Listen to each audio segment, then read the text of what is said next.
നമസ്കാരം. നമ്മളുടെ ഗുരുപരമ്പരയുടെ 5ാമത്തെ പരമ്പരയാണിത് തുടരുന്നത്.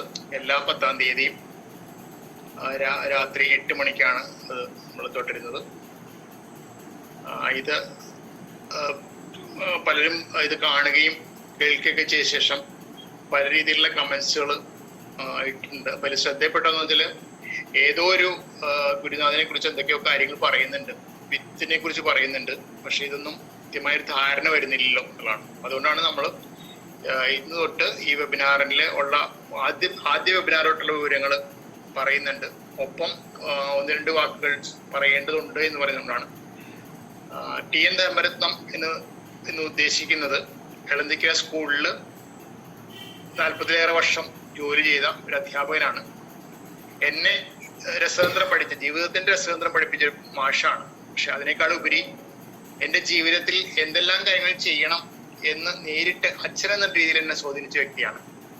ജൂൺ 5-ാം തീയതി 2025 ജൂൺ 5-ാം തീയതി അച്ഛൻ മരിച്ചു. ജൂലൈ മുതൽ നമ്മൾ അച്ഛൻ്റെ ഓർമ്മ നിലനിർത്തുന്നതിന് വേണ്ടി എല്ലാ മാസവും വെബിനാർ കണ്ടക്ട് ചെയ്യുന്നു. അതുപോലെ ബയോഡൈവേഴ്സിറ്റി, ജൈവ വൈവിധ്യത്തെ തിരിച്ചു കൊണ്ടുവരാൻ വേണ്ടി, കർഷകരുടെ ജീവിതം കുറെ കൂടി മേന്മയുള്ളതാക്കാൻ വേണ്ടി, മണ്ണും മനുഷ്യനും കൂടുതൽ നന്നാക്കാൻ വേണ്ടി ഉള്ള ഒരു ഗുരുസ്മരണയായിട്ട് ബന്ധപ്പെട്ട് 7 തലത്തിലുള്ള ചെറിയ ചെറിയ കാര്യങ്ങളാണ് നമ്മൾ ചെയ്തുകൊണ്ടിരിക്കുന്നത്. അത് ഈ തലമുറയും വരും തലമുറയും ലക്ഷ്യമാക്കിയിട്ടാണ്. കാരണം കഴിഞ്ഞ തലമുറ നമുക്ക് പകർന്നു തന്ന പല കാര്യങ്ങളും നിലനിർത്തുന്നതിൽ നമുക്ക് പലപ്പോഴും ചില വീഴ്ചകൾ വന്നിട്ടുണ്ട്. അതിന്റെ ഇപ്പൊ ഉദാഹരണം, ഇവിടേക്ക് 2 ദിവസമായിട്ട് സൂര്യൻ പണിമുടക്കുമെന്ന് സംശയമാണ്. കാരണം ബൾബ് തെളിയുന്നൊരവസ്ഥയല്ല.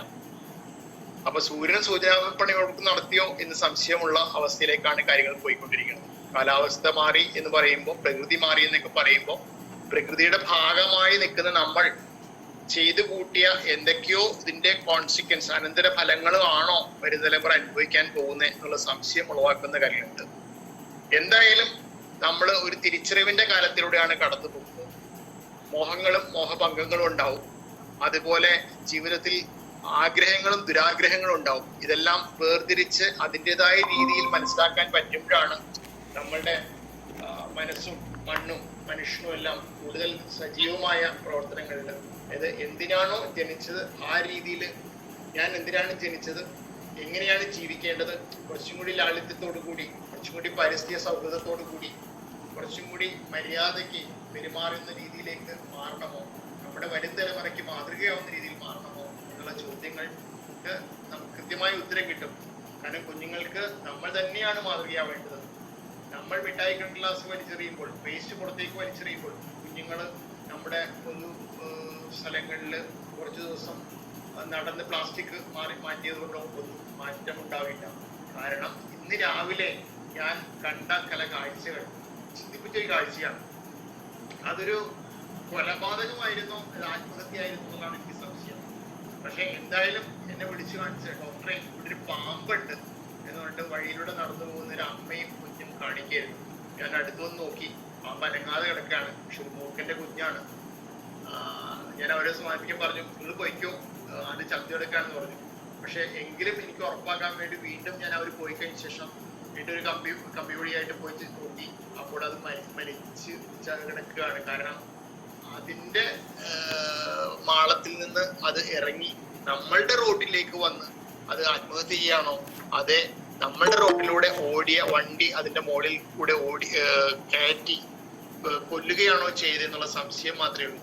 ഇതിൽ നിന്ന് എനിക്ക് മനസ്സിലാവുന്നത്, ഈ പ്രപഞ്ചത്തിൽ വൈക്കം മുഹമ്മദ് ഈഷ് പറഞ്ഞ പോലെ ഓരോ ജീവികൾക്കും ഒരു ഇടമുണ്ട്.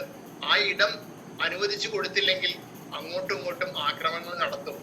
അതുപോലെയാണ് നമ്മളുടെ പല ജീവികളും, അതായത് വേണ്ടാത്ത ജീവികളെല്ലാം വേണ്ടാത്തോടത്ത് വരുന്നു എന്നാണ് നമ്മുടെ പരാതി. പക്ഷെ എന്തുകൊണ്ടാണ് ജീവികൾ വരുന്നത്? നമ്മളുടെ കാട്ടിലെ ജീവികൾ പുറത്തേക്ക് വരുന്നു. അതുപോലെ നാട്ടിലെ സ്വഭാവം കാട്ടിലെ ജീവികൾക്ക് ഉണ്ടാവുന്നു. നമ്മുടെ ഗോത്രവർഗത്തിലെ ആദിമനിവാസികൾ ഇപ്പോഴും ജീവിക്കാൻ വേണ്ടി തോക്കെടുക്കേണ്ട ഗതികേട് ഉണ്ടാവുന്നു.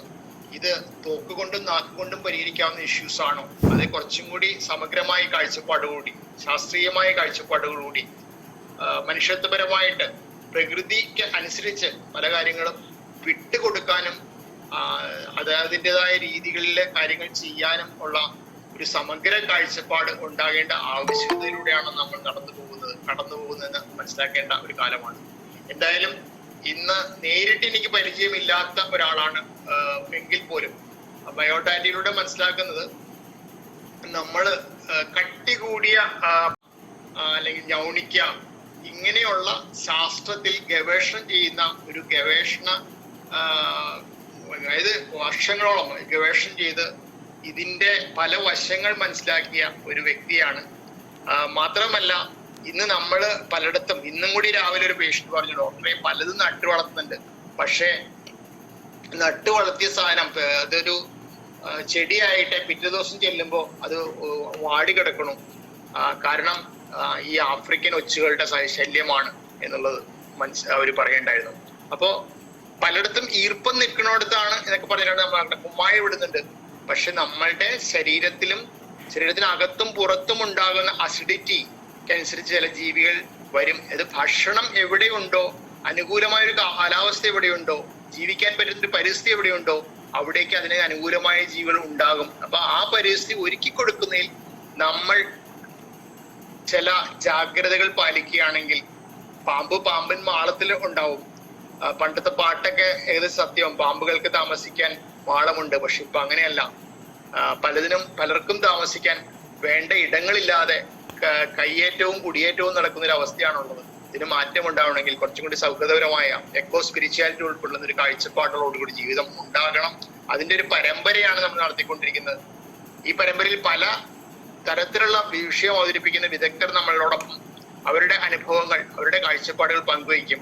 കൂടുതൽ ആൾക്കാരുടെ പങ്കാളിത്തം ഉണ്ടെങ്കിൽ മാത്രമാണ് ഇതിൽ കൂടുതൽ നമ്മുടെ സംശയങ്ങൾ തീർക്കാനുള്ള വേദിയായി മാറുള്ളൂ. എന്തായാലും ഇത് ഏകാംഗ നാടകമല്ലാതെ തന്നെ തുടരും. കൂടുതൽ ആൾക്കാരുടെ പങ്കാളിത്തത്തോടു കൂടി 5 വർഷത്തിനുള്ളിൽ ഇത് അതിൻ്റെതായ രീതിയിൽ ഒരു പ്രസക്തി തിരിച്ചറിയുന്ന ഒരു കാലം ഉണ്ടാകും എന്ന് ആശിച്ചുകൊണ്ട് ടീച്ചറെ സ്വാഗതം ചെയ്യുന്നു. അലീന മാഡത്തെ സ്വാഗതം ചെയ്യുന്നു. അലീന മാഡം സംസാരിക്കുന്നത് ആഫ്രിക്കൻ ഒച്ചുകളെ മാത്രമല്ല അധിനിവേശത്തിന്റെ പ്രശ്നം കൂടിയാണ്. അത് വളരെ ഇഷ്ടപ്പെട്ട, കാരണം അധിനിവേശം എന്നുള്ള വാക്ക് ഇപ്പൊ നമുക്ക് വളരെ അറിയാം, വളരെ പരിചിതമായ ഒരു വാക്കാണ്. അപ്പൊ അതുകൊണ്ട് ഞാനത് വിശദീകരണം ആവശ്യമില്ല, ടീച്ചർ തന്നെ വിശദീകരിക്കട്ടെ. നമുക്ക് ടീച്ചറെ ക്ഷണിക്കുന്നു. എല്ലാവിധ പങ്കാളിത്തവും എല്ലാവരുടെ ഭാഗത്തുണ്ടാവുന്നു. എല്ലാവരുടെയും പങ്കാളിത്തം ക്ഷണിച്ചുകൊണ്ട് നന്ദി, നമസ്കാരം. ഒരു പ്രോഗ്രാമിൽ ഇങ്ങനെ ഒരു ചെറിയൊരു ടോക്ക് തരാൻ സാധിച്ചതിൽ എനിക്ക് ഒത്തിരി സന്തോഷമുണ്ട്. ഞാന് ഗവേഷണം ചെയ്യുന്നത് ശരിക്കും കേരളത്തിലെ തനത് ഒച്ചുകളെ കുറിച്ചാണ്. അപ്പോൾ മൂവാറ്റുപുഴ നിർമ്മല കോളേജില് സുവോളജി വിഭാഗത്തിലാണ് ഞാൻ ഗവേഷണം ചെയ്യുന്നത്. ഡോക്ടർ GK ജോസഫിന്റെ കീഴിലാണ് ഗവേഷണം ചെയ്യുക. അപ്പം കേരളത്തിലെ തനത് ഒച്ചുകളെ കുറിച്ചാണ് റിസർച്ച് എങ്കിലും ഇതിനെക്കുറിച്ച് എവിടെ പ്രബന്ധം അവതരിപ്പിക്കാൻ ചെന്നാലും അല്ലെങ്കിൽ ആരോട് ഇതിനെക്കുറിച്ച് സംസാരിച്ചാലും എല്ലാവരും എന്നോട് ചോദിക്കുന്നത് ആഫ്രിക്കൻ ഒച്ചുകളെ കുറിച്ചാണ്. അതുപോലെ തന്നെ ഇപ്പോ ഞങ്ങള് ഗസ്റ്റ് ആയിട്ട് ഇവിടെ നിർമ്മല കോളേജിൽ ജോയിൻ ചെയ്തപ്പോ നമുക്ക് പ്രൊജക്റ്റ് ഒക്കെ ചെയ്യിപ്പിക്കാൻ ഒത്തിരി പിള്ളേരെ കിട്ടും. പിള്ളേരോട് അവരുടെ ഏരിയയിലുള്ള ഒച്ചുകളെ കുറിച്ച് നിരീക്ഷിക്കാനൊക്കെ പറയുമ്പോഴും അവര് നമ്മുടെ അടുത്ത് വന്ന് പറയുന്നതും ഭൂരിഭാഗവും ആഫ്രിക്കൻ ഒച്ചുകളെ കുറിച്ചാണ്. നമ്മുടെ നാട്ടുകാരനല്ലെങ്കിലും എല്ലാവർക്കും അറിയാവുന്നത് ആഫ്രിക്കൻ ഒച്ചുകളെയാണ്. നമ്മുടെ നാട്ടിലുള്ള ഒച്ചുകളെ ഒത്തിരി പേർക്കും അറിയത്തില്ല. അത് ആഫ്രിക്കൻ ഒച്ച് നമ്മുടെ ഇടയിൽ ഉണ്ടാക്കിയ ഇമ്പാക്റ്റ് ആണ് അത് സൂചിപ്പിക്കുക. അപ്പൊ ആഫ്രിക്കൻ ഒച്ചുകളെ കുറിച്ചാണ് ഇന്ന് ഞാൻ പറയുക. അതിന്റെ അതെന്തൊക്കെ ദുരിതങ്ങൾ നമുക്ക് ഉണ്ടാക്കുന്നു, അല്ലെങ്കിൽ അതിനെ എങ്ങനെ കൺട്രോൾ ചെയ്യാം, അതെങ്ങനെ ഇവിടെ എത്തി പെരുകി, എന്തുകൊണ്ട് അത് ഇത്രയധികം മറ്റു ഒച്ചുകളെ അതിനേക്കാളും ഒത്തിരി അധികം എണ്ണത്തിൽ അത് പെരുകുന്നു എന്നുള്ള കാര്യങ്ങളൊക്കെയാണ് ഇന്ന് പറയാം. അപ്പൊ എനിക്ക് തോന്നുന്ന എല്ലാവർക്കും തന്നെ പല സോഴ്സുകളിൽ നിന്ന്, വാർത്തകളിൽ നിന്നൊക്കെ നമുക്ക് മിക്കവർക്കും പരിചയമുള്ള കാര്യമായിരിക്കും. അപ്പൊ ഇതിനെല്ലാം ഒന്ന് ക്രോഡീകരിച്ചെന്ന് പറയുന്നു തന്നെ ഉള്ളൂ. അപ്പൊ സമയം കളയാതെ ഞാൻ പ്രസന്റേഷനിലേക്ക് പോവാം.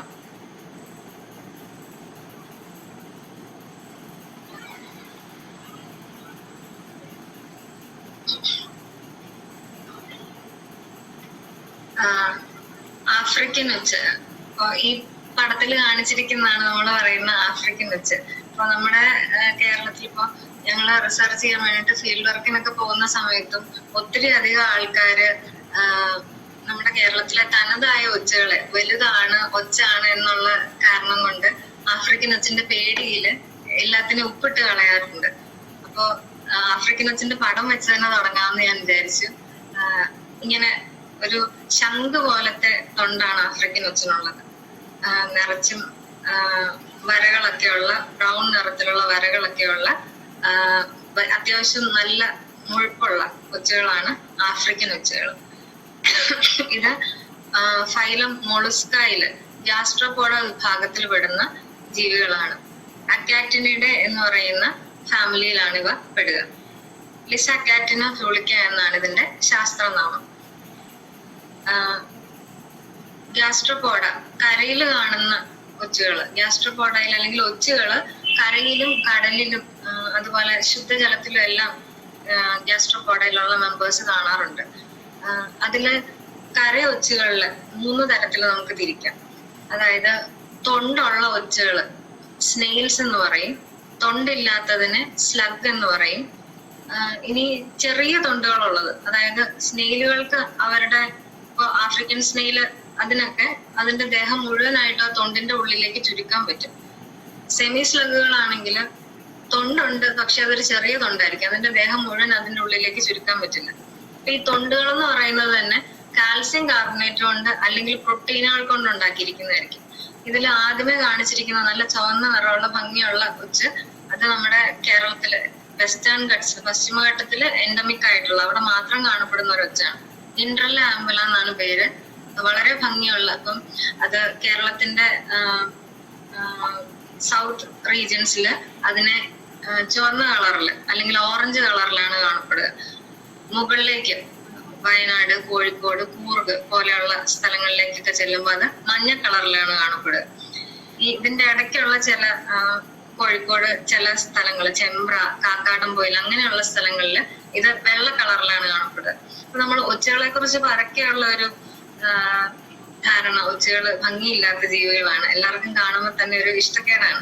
പക്ഷെ നല്ല ഭംഗിയുള്ള പല കളറിലുള്ള, ഏത് കളർ ചോദിച്ചാലും ആ കളറിലുള്ള ഒരു ഒച്ച് നമ്മുടെ കേരളത്തിലുണ്ട്, കാടുകളിലായിട്ടും അല്ലെങ്കിൽ നമ്മുടെ ചുറ്റുപാടും ഒക്കെ ഉണ്ട്. അപ്പൊ കാൽസ്യം കാർബണേറ്റ് കൊണ്ട് പുറന്തോടുള്ളവരും ഉണ്ട്. നമ്മുടെ ഈ ഇൻട്രല്ല ആംബുല ആണെങ്കിൽ അതിന് കുറച്ച് പ്രോട്ടീൻ കണ്ടന്റ് ഉള്ള ഷെല്ലാണ് അവർക്കുള്ളത്. നമ്മൾ പറയുന്ന ആഫ്രിക്കൻ ഒച്ചുകൾ അവരുടെ പുറന്തുകൊണ്ട് കാൽസ്യം കാർബണേറ്റ് കൊണ്ടാണ് ഉണ്ടാക്കിയിരിക്കുക. അപ്പൊ കാൽസ്യം സോഴ്സ് അവരുടെ ഭക്ഷണത്തിൽ അവർ ഉൾപ്പെടുത്താൻ എപ്പോഴും ശ്രദ്ധിക്കും. അങ്ങനെയുള്ള സോഴ്സുകളുടെ അടുത്തേക്ക് ഈ ആഫ്രിക്കൻ ഒച്ചുകൾക്കൊരു കൂടുതലൊരു അട്രാക്ഷൻ, അത് കൂടുതൽ ഗ്രൂപ്പ് ചെയ്ത് അതിന്റെ ചുറ്റും കാണാറുണ്ട്. കരയിൽ കാണുന്ന ഒച്ചുകളെ കുറിച്ച് ആയിട്ടൊന്ന് പറയുകയാണെങ്കിൽ, ഇവ നമുക്കറിയാം ഒച്ചിഴയുന്ന പോലെ എന്നൊരു പ്രയോഗം തന്നെയുണ്ട്. വളരെ പതുക്കെയാണ്, മെല്ലെ പോകുന്ന ജീവികളാണ് ഒച്ചുകൾ. പക്ഷെ അത്ര മെല്ലെ അല്ല, ബാക്കി ആനിമൽസിനെ, ബാക്കി ജീവികളെ കമ്പയർ ചെയ്യുമ്പോൾ കുറച്ച് പതുക്കെയാണ് പോവുക. അതുപോലെ തന്നെ ഭംഗി കുറവുള്ള ജീവികൾ അല്ലെങ്കിൽ ഒത്തിരി ആൾക്കാർക്കും ഇഷ്ടം കുറവുള്ള ജീവികളാണ് അതിന്റെ ഭംഗി കുറവ് അല്ലെങ്കിൽ അതിന്റെ വഴുവഴുപ്പൊക്കെയാണ് അതിന്റെ കാരണം. പക്ഷെ ഏത് കളറിലും ഉള്ള ഒച്ചുകൾ നമ്മുടെ നാട്ടിൽ തന്നെ ഉണ്ട്. അതുപോലെ ഇവർ വളരെ ഡെലിക്കേറ്റ് ആയിട്ടുള്ള ആനിമൽസ് ആണ്. ചൂടടിക്കുക അല്ലെങ്കിൽ ഉപ്പ് അങ്ങനെയുള്ള കെമിക്കൽസ് ഒക്കെ വീണ് കഴിയുമ്പോൾ പെട്ടെന്ന് അതിന് മരണം സംഭവിക്കുന്ന വളരെ ഡെലിക്കേറ്റ് ആയിട്ടുള്ള ജീവികളാണ് ഒച്ചുകൾ. തണുപ്പുള്ള, ഈർപ്പമുള്ള അല്ലെങ്കിൽ കുറച്ച് ഇരുണ്ട അങ്ങനെയുള്ള സ്ഥലങ്ങൾ, സൂര്യനെയൊക്കെ നേരിട്ട് അടിക്കാത്ത സ്ഥലങ്ങളാണ് ഇവ കൂടുതലും താല്പര്യപ്പെടുന്നത്. മിക്ക ഒച്ചുകളും നമുക്കറിയാം, ഇപ്പൊ ആഫ്രിക്കൻ ഒച്ചുകളെയൊക്കെ നമ്മള് കൃഷിനാശം ആണ് നമ്മളെപ്പോഴും ആഫ്രിക്കൻ ഒച്ചിന്റെ ഏറ്റവും വലിയ ദുരന്തമായിട്ട് പറയുന്നത്. അപ്പൊ മിക്ക ഒച്ചുകളും ഹെർബിവോറസ് അല്ലെങ്കിൽ സസ്യബുക്കുകളാണെങ്കിലും കുറച്ച് നമ്മുടെ നാട്ടിൽ തന്നെയുള്ളതാണെങ്കിൽ 1-2 ഇനങ്ങള് കാർണിവോറസ് ആണ്, മാംസഭോജികളാണ്. മറ്റിപ്പോ ആഫ്രിക്കൻ ഒച്ചുകളെ കൺട്രോൾ ചെയ്യാൻ വേണ്ടിയിട്ട് ചില ദ്വീപുകളിലൊക്കെ, ഹവായിയൻ ദ്വീപുകളിലൊക്കെ റോസി വുൾഫ് സ്നെയിൽ എന്ന് പറഞ്ഞൊരു സ്നെയിലിനെ അവര് ഒരു പ്രിഡേറ്റർ പോലെ ഇൻട്രൊഡ്യൂസ് ചെയ്യുകയുണ്ടായി. അങ്ങനെ കാർണിവോറസ് ആയിട്ടുള്ള ഒച്ചുകളും ഉണ്ട്. അതുപോലെ ഒച്ചുകൾ അഴുകിക്കിടക്കുന്ന സാധനങ്ങളൊക്കെ തിന്നാൻ ഇഷ്ടപ്പെടുന്നവയാണ്. ഡെട്രിറ്റിവോറസ് ആയിട്ടുള്ള ഒച്ചുകളുണ്ട്. അതുപോലെ ഒച്ചുകൾ ഹെർമാഫ്രൊഡൈറ്റുകളാണ്. ആൺ പെൺ റീപ്രൊഡക്റ്റീവ് ഓർഗൻസ് ഇത് രണ്ടും ഒരു ജീവിയിൽ തന്നെ നമുക്ക് കാണാൻ പറ്റും. ഇവര് മുട്ട ഇടുന്ന ജീവികളാണ്. അത് ഒത്തിരി അധികം മുട്ടകൾ ഒറ്റ സമയത്ത് തന്നെ അവര് ലേ ചെയ്യാറുണ്ട്. ഇപ്പൊ നമ്മുടെ ആഫ്രിക്കൻ ഒച്ചിനെ കുറിച്ച് പറഞ്ഞാല് ഈസ്റ്റ് ആഫ്രിക്ക പേരിലും ഉണ്ട്, ആഫ്രിക്കൻ. ഈസ്റ്റ് ആഫ്രിക്കയാണ് ഇതിന്റെ നേറ്റീവ് റേഞ്ച് എന്ന് പറയുന്നത്. IUCN-ന്റെ ഏറ്റവും ടോപ്പ് 100 ഇൻവേസീവ് സ്പീഷീസിന്റെ അകത്ത് 2ാം സ്ഥാനമാണ് ലിസാകാറ്റിന ഫ്രൂളിക്ക അല്ലെങ്കിൽ ആഫ്രിക്കൻ സ്നെയിലിന് ഉള്ളത്. അപ്പൊ ഇവയുടെ മോർഫോളജി അല്ലെങ്കിൽ എങ്ങനെ കാണാനിരിക്കും എന്ന് ചോദിച്ചു കഴിഞ്ഞാല് ശംഖ് എന്ന് പറയുന്നത് ശരിക്കും ഒരു മറൈൻ ഗ്യാസ്ട്രോപോഡാണ്. കടലിൽ കാണുന്ന ഒരു കോൺക് എന്നാണ് അതിന് പറയുക. അപ്പൊ ആ ശംഖ് പോലെയുള്ള ഷേപ്പിലുള്ള ഒരു തൊണ്ടാണ് ഈ ആഫ്രിക്കൻ സ്നെയിലിൻ്റെത്. നേരത്തെ പറഞ്ഞു ബ്രൗൺ കളറിലായിരിക്കും മിക്കപ്പോഴും, മഞ്ഞ ബ്രൗൺ ഇടകലർന്നുള്ള വരകൾ ഈ ഷെല്ലില് നമുക്ക് കാണാൻ പറ്റും. കുഞ്ഞ് ആയിട്ട് ഇത് മുട്ട വിരിഞ്ഞിറങ്ങുന്ന സമയത്ത് ഈ ഷെല്ലിന്റെ ഓരോ ചുറ്റുകൾ എന്ന് പറയുന്നത് 2.5 ചുറ്റുകളായിരിക്കും ഇതിനുണ്ടാവുക. അത് വലുതായി അഡൾട്ടായി എന്നെങ്ങനെയാ നമ്മൾ തിരിച്ചറിയുന്നത് ചോദിച്ചാൽ അതിന്റെ ചുറ്റെണ്ണിയാല് 7 ചുറ്റുകൾ ഉണ്ടെങ്കിൽ അത് അഡൾട്ടായി, റീപ്രൊഡക്റ്റീവ് സ്റ്റേജ് ഒക്കെ ആയി എന്നാണ് അർത്ഥം. അപ്പൊ ഇത് ഗയന്റ് ആഫ്രിക്കൻ സ്നെയിൽ എന്നാ പറയാ. കേരളത്തിലെയൊക്കെ ഒച്ചുകളെ തനതൊച്ചുകളെയൊക്കെ വെച്ച് നോക്കുമ്പോൾ ഇതിന് ഭയങ്കര വലുപ്പമാണ്. ഇത് 20 സെന്റിമീറ്റർ നീളം അല്ലെങ്കിൽ 1/4 കിലോ വരെ തൂക്കം വരെ ഇതിന് വരാൻ സാധ്യതയുണ്ട്. കേരളത്തിൽ അത്രയും വലിപ്പത്തിൽ നമ്മൾ കണ്ടിട്ടില്ലെങ്കിലും ഇപ്പൊ അത് അതിന്റെ വലിപ്പം കൂടി വരുന്നതായിട്ട് നമുക്ക് കാണാൻ പറ്റും. ഈസ്റ്റ് ആഫ്രിക്കയിൽ അതിന്റെ ഒറിജിനൽ സ്വദേശത്ത് അത് ഇത്രയും 1/4 കിലോ തൂക്കം വരെയൊക്കെ വളർച്ച വരാറുണ്ട്. കേരളത്തിൽ അത്രയും കണ്ടിട്ടില്ല എങ്കിലും ഇപ്പൊ അത് പയ്യെ ആദ്യത്തെ വർഷങ്ങളെക്കാളും അതിന്റെ സൈസ് കൂടുന്നതായിട്ട്, അതായത് അത് ഈ നാടുമായിട്ട് അല്ലെങ്കിൽ ഈ ക്ലൈമറ്റും ഒക്കെ ആയിട്ട് നന്നായിട്ട് അഡാപ്റ്റ് ചെയ്ത് അതിന്റെ റിസോഴ്സ് യൂട്ടിലൈസേഷൻ നല്ല രീതിയിൽ നടത്താൻ പാകത്തിനായി എന്നാണ് ഇത് സൂചിപ്പിക്കുന്നത്. വെച്ചാൽ നമ്മൾ ഇവിടെ ഒരു ദുരിതമായിട്ടാണ് കണക്കാക്കുന്നതെങ്കിൽ അല്ലെങ്കിൽ ഒരു ഇൻവേസീവ് സ്പീഷീസ് ആയിട്ടാണ് കണക്കാക്കുന്നത്, മറ്റു രാജ്യങ്ങളിൽ ഇതിനെ എങ്ങനെയാണ് ആൾക്കാർ നോക്കിക്കാണുന്നതെന്ന് നോക്കാം. അപ്പൊ ഇതിൻ്റെ അകത്ത് ആഫ്രിക്കൻ ഒച്ചുകളെ പെറ്റ്സ് ആയിട്ട് വളർത്തുന്നവരുണ്ട്. അപ്പൊ ചില രാജ്യങ്ങളിൽ ഇത് ഇൻവേസീവ് സ്പീഷീസ് ആയതുകൊണ്ടും കൂടി അത് ഇല്ലീഗലാണ്. USA-ലൊക്കെ ഇങ്ങനെ പെറ്റായിട്ട് വളർത്തുന്നത് ഇല്ലീഗലാണ്. പക്ഷെ മറ്റു ചില കൺട്രീസ് ഇപ്പോഴും UK-ലൊക്കെ പോലെയുള്ള കൺട്രീസ് ഇപ്പോഴും ആഫ്രിക്കൻ സ്നെയിലിനെ പെറ്റ്സ് ആയിട്ട് വളർത്താൻ സമ്മതിക്കുന്നുണ്ട്. അതുപോലെ സ്പാ അല്ലെങ്കിൽ ഫേഷ്യൽ, നമ്മുടെ പല ആന്റി ഏജിങ് ക്രീമുകൾ അങ്ങനെയുള്ള പല ക്രീംസിലും ചുളിവുകളൊക്കെ മാറ്റാനുള്ള ക്രീംസിലൊക്കെ സ്നെയിലിന്റെ ഒച്ചിന്റെ മ്യൂക്കസ് ഉപയോഗിച്ചാണ് സിന്തസൈസ് ചെയ്യുന്നത്. നമ്മുടെ ജാപ്പനീസ് അല്ലെങ്കിൽ കൊറിയൻ ക്രീംസിന്റെ ഒക്കെ ഇൻഗ്രീഡിയൻസ് എടുത്ത് നോക്കിയാൽ അതിൻ്റെ അകത്ത് സ്നെയിൽ മ്യൂക്കസ് അല്ലെങ്കിൽ സ്നെയിൽ മ്യൂസിൻ എന്ന് എഴുതിയത് കാണാം. അപ്പൊ ആഫ്രിക്കൻ സ്നെയിലുകളെ പ്രോപ്പറായിട്ട് ഹെലിസിക് കൾച്ചർ എന്ന് പറയും സ്നെയിൽ ഫാമിങ്ങിനെ, അങ്ങനെ നടത്തിയെടുത്ത് ഫേഷ്യലുകൾക്ക് അല്ലെങ്കിൽ സ്പാകൾക്ക് ഉപയോഗിക്കുന്ന സ്ഥലങ്ങളുണ്ട്. അതുപോലെ ആഫ്രിക്കൻ സ്നെയിലുകളെ ഫുഡ് സോഴ്സ് ആയിട്ട് ഉപയോഗിക്കാറുണ്ട്. ഒച്ചുകൾ അല്ലെങ്കിൽ മൊളിസ്ക എന്ന് പറയുന്നത് നമ്മള് കൂന്തൽ കണവയൊക്കെ കഴിക്കാറുണ്ട് അല്ലെ, അതുപോലെ തന്നെ ഈ ഒച്ചുകളെയും കരയൊച്ചുകളെയും ആൾക്കാര് കഴിക്കാറുണ്ട്. ഇതൊരു വളരെ നല്ല പ്രോട്ടീൻ സോഴ്സ് ആണ്, ശരിക്കും പ്രോട്ടീൻ സോഴ്സ് ആണ്. അതുപോലെ തന്നെ ചീത്ത കൊളസ്ട്രോൾ ഒന്നും ഇല്ലാത്ത ഒരു ഫുഡ് സോഴ്സ് ആണ്. അപ്പൊ ഒത്തിരി അധികം നാടുകളിൽ അണ്ടർ ഡെവലപ്ഡ് കൺട്രീസിൽ, ആഫ്രിക്കൻ കൺട്രീസിൽ, നൈജീരിയ പോലെയുള്ള കൺട്രീസിലൊക്കെ ഇതിനെ പോവർട്ടി ഇറാഡിക്കേഷന്റെ ഭാഗമായിട്ട് ഒരു പ്രോട്ടീൻ സോഴ്സ് ആയിട്ട് ഇവർ യൂസ് ചെയ്യാറുണ്ട്. എന്ന് വെച്ചാൽ ഇതിനെ വളർത്താൻ എളുപ്പമാണ്, വലിയ മെയിൻ്റനൻസ് ഒന്നും വേണ്ട, ഏത് ഫീഡ് കൊടുത്താലും അല്ലെങ്കിൽ ഏത് പ്ലാന്റ് കൊടുത്താലും അത് വളർന്നോളും. അങ്ങനെ ഒത്തിരി പൈസയൊന്നും ഇതിന്റെ ഇൻവെസ്റ്റ്മെന്റ് ആയിട്ട് നമുക്ക് വേണ്ട. അങ്ങനെയുള്ള കുറെ കാരണങ്ങൾ കൊണ്ടും നല്ലൊരു പ്രോട്ടീൻ സോഴ്സ് ആയതുകൊണ്ടും പോവർട്ടി ഇറാഡിക്കേഷൻ പ്രോഗ്രാമുകളിലൊക്കെ ആഫ്രിക്കൻ കൺട്രീസിലൊക്കെ ഇതിനെ യൂസ് ചെയ്യാറുണ്ട്. അപ്പൊ അത് അവർക്കൊരു ഫുഡ് സോഴ്സും അതുപോലെ തന്നെ ഇൻകം സോഴ്സും ആയിട്ട് അവിടെ മാറുന്നുണ്ട്. പിന്നെ മറ്റ് ചില സ്ഥലങ്ങളിൽ ഇതിനെ അഗ്രികൾച്ചറൽ ഫീഡായിട്ട് അല്ലെങ്കിൽ ഫിഷ് ഫാമിങ് അല്ലെങ്കിൽ പൗൾട്രി അങ്ങനെയൊക്കെയുള്ള മേഖലകളിൽ ഈ ഫിഷ് ഫീഡ്സ് ആയിട്ട് അല്ലെങ്കിൽ പൗൾട്രി മുട്ടയിടുന്ന മുട്ടക്കോഴികൾക്കൊക്കെ ആണെങ്കിൽ കാൽസ്യം റിക്വയർമെന്റ് ഉണ്ട്. അപ്പൊ ഇതിന്റെ ഷെല്ല് പൊടിച്ച് ഇവരുടെ ഫീഡിന്റെ അകത്ത് ചേർക്കുക, അല്ലെങ്കിൽ ഇതിന്റെ മീറ്റ് എടുത്തിട്ട് പ്രോട്ടീൻ സോഴ്സ് ആയിട്ട് ഫീഡിന്റെ അകത്ത് ആഡ് ചെയ്യുകയൊക്കെ ചെയ്യാറുണ്ട്. അതുപോലെ തന്നെ ഇതിന്റെ ഷെല്ലിനെ അഗ്രികൾച്ചർ ആക്ടിവിറ്റീസിന് അല്ലെങ്കിൽ അഗ്രികൾച്ചറൽ ഫീൽഡ്സിൽ കാൽസ്യം സോഴ്സ് ആയിട്ടും ഉപയോഗിച്ചു വരുന്നുണ്ട്. നമ്മൾ ആഫ്രിക്കൻ ഒച്ച് എന്ന് പറയുന്ന ഗയന്റ് ആഫ്രിക്കൻ സ്നെയിലിനെയാണ് കേരളത്തിലെ ഇൻവേസീവ് ആയിട്ട് അല്ലെങ്കിൽ ഭയങ്കര ഒരു പടർന്നു പിടിച്ച് നമ്മളെ കൃഷിയൊക്കെ നശിപ്പിക്കുന്ന ഒരു ജീവിയായിട്ട് നമ്മളിപ്പോ മനസ്സിലാക്കിയിരിക്കുന്നതും നമ്മൾ അതിന് എതിരെയുള്ള എറാഡിക്കേഷൻ പ്രോഗ്രാം മാത്രമാണ് ഏറ്റെടുത്തിരിക്കുന്നത്. പക്ഷെ മറ്റു ചില ആഫ്രിക്കൻ ബിരുദന്മാർ കൂടി കേരളത്തിൽ ഓൾറെഡി കടന്നുകൂടി സ്ഥാനം പിടിച്ചിട്ടുണ്ട്. അപ്പൊ അതിൽ ആദ്യമേ കാണിച്ചിരിക്കുന്ന ഈ കറുത്ത കളറിൽ കാണിച്ചിരിക്കുന്നത് ഇതെല്ലാം സ്ലഗുകളാണ്. സ്ലഗിനൊരു മലയാളം പേരില്ല, ഒച്ചുകൾ എന്ന് തന്നെ ഇതിനെ നമ്മൾ പറയാം. ഇപ്പൊ ഈ ട്രോപ്പിക്കൽ ലെതർ ലീഫ് സ്ലഗ് ഇതും ആഫ്രിക്കൻ തന്നെയാണ്. ലെവിക്കോളിസ് ഓൾട്ടെ എന്നാണ് ഇതിന്റെ ശാസ്ത്രീയ നാമം. പിറവത്ത് വെള്ളപ്പൊക്കത്തിനൊക്കെ ശേഷം, നമ്മുടെ 2014 വെള്ളപ്പൊക്കത്തിനൊക്കെ ശേഷം ഒത്തിരി അധികം ആ റീജിയനുകളിൽ ഇതിന്റെ സ്പ്രെഡ് കണ്ടിരുന്നു. അതുപോലെ ചാലക്കുടി റെയിൽവേ സ്റ്റേഷനുകളിൽ അതിന്റെ പരിസരത്തൊക്കെ ആയിട്ട് ഇതിന്റെ സ്പ്രെഡ് ഉണ്ട്. അതുപോലെ ലെവിക്കോളിസ് ഹരോൾഡി ചെറിയൊരു പുഴു പോലെ പെട്ടെന്ന് തോന്നും, രണ്ടാമത്തെ സ്പീഷീസ്. ഇതും ആഫ്രിക്കൻ സ്പീഷീസ് ആണ്. ഇതിനെയും കുമരകം, എറണാകുളം അങ്ങനെയുള്ള സ്ഥലങ്ങളിൽ ഒക്കെ ഇപ്പൊ റിപ്പോർട്ട് ചെയ്യുന്നുണ്ട്.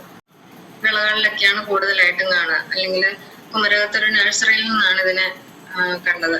അപ്പൊ അങ്ങനെ 2-3 ആഫ്രിക്കൻ ബിരുദന്മാർ കൂടി ഇവിടെ കടന്നു ഓടിയിട്ടുണ്ട്. അപ്പൊ അതിനെക്കുറിച്ചുള്ള പഠനങ്ങളോ അല്ലെങ്കിൽ ഒത്തിരി അധികം ആൾക്കാർ ഈ ഗ്യാസ്ട്രോപോഡയില് പഠനങ്ങൾ നടത്താൻ മടിക്കുന്നതുകൊണ്ട് അല്ലെങ്കിൽ ആൾക്കാർ കുറവായതുകൊണ്ട് ഇങ്ങനെയുള്ള കാര്യങ്ങൾ കൂടി മറ്റാളുകളിലേക്ക് എത്തുന്നില്ല. അപ്പോ ആഫ്രിക്കൻ ഒച്ചകളെ നമ്മൾ നോക്കുമ്പോൾ ഇതുപോലെയുള്ള 2-3 സ്പീഷീസുകൾ മറ്റ് ആഫ്രിക്കൻ ഒച്ചകളെ കൂടി നമ്മൾ അല്ലെങ്കിൽ സ്ലഗുകളെ കൂടി നമ്മൾ അതിനെ കൂടി മോണിറ്റർ ചെയ്യേണ്ടതുണ്ട്. ഇപ്പൊ ഇനീഷ്യലി നമ്മൾ ആഫ്രിക്കൻ ഒച്ചിന്റെ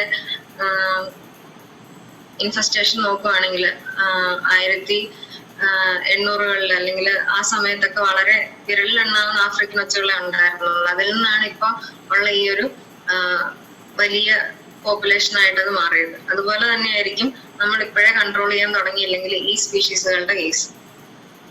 അപ്പൊ ഇവരുടെ ആഫ്രിക്കൻ ഒച്ചിന്റെ അധിനിവേശ കഥ തുടങ്ങുന്നത് 1800-ലാണ്. ഈസ്റ്റ് ആഫ്രിക്കയിലാണ് ആഫ്രിക്കൻ ഒച്ചിന്റെ നേറ്റീവ് റേഞ്ച് ആയിട്ട് സ്വദേശമായിട്ട് പറയുക.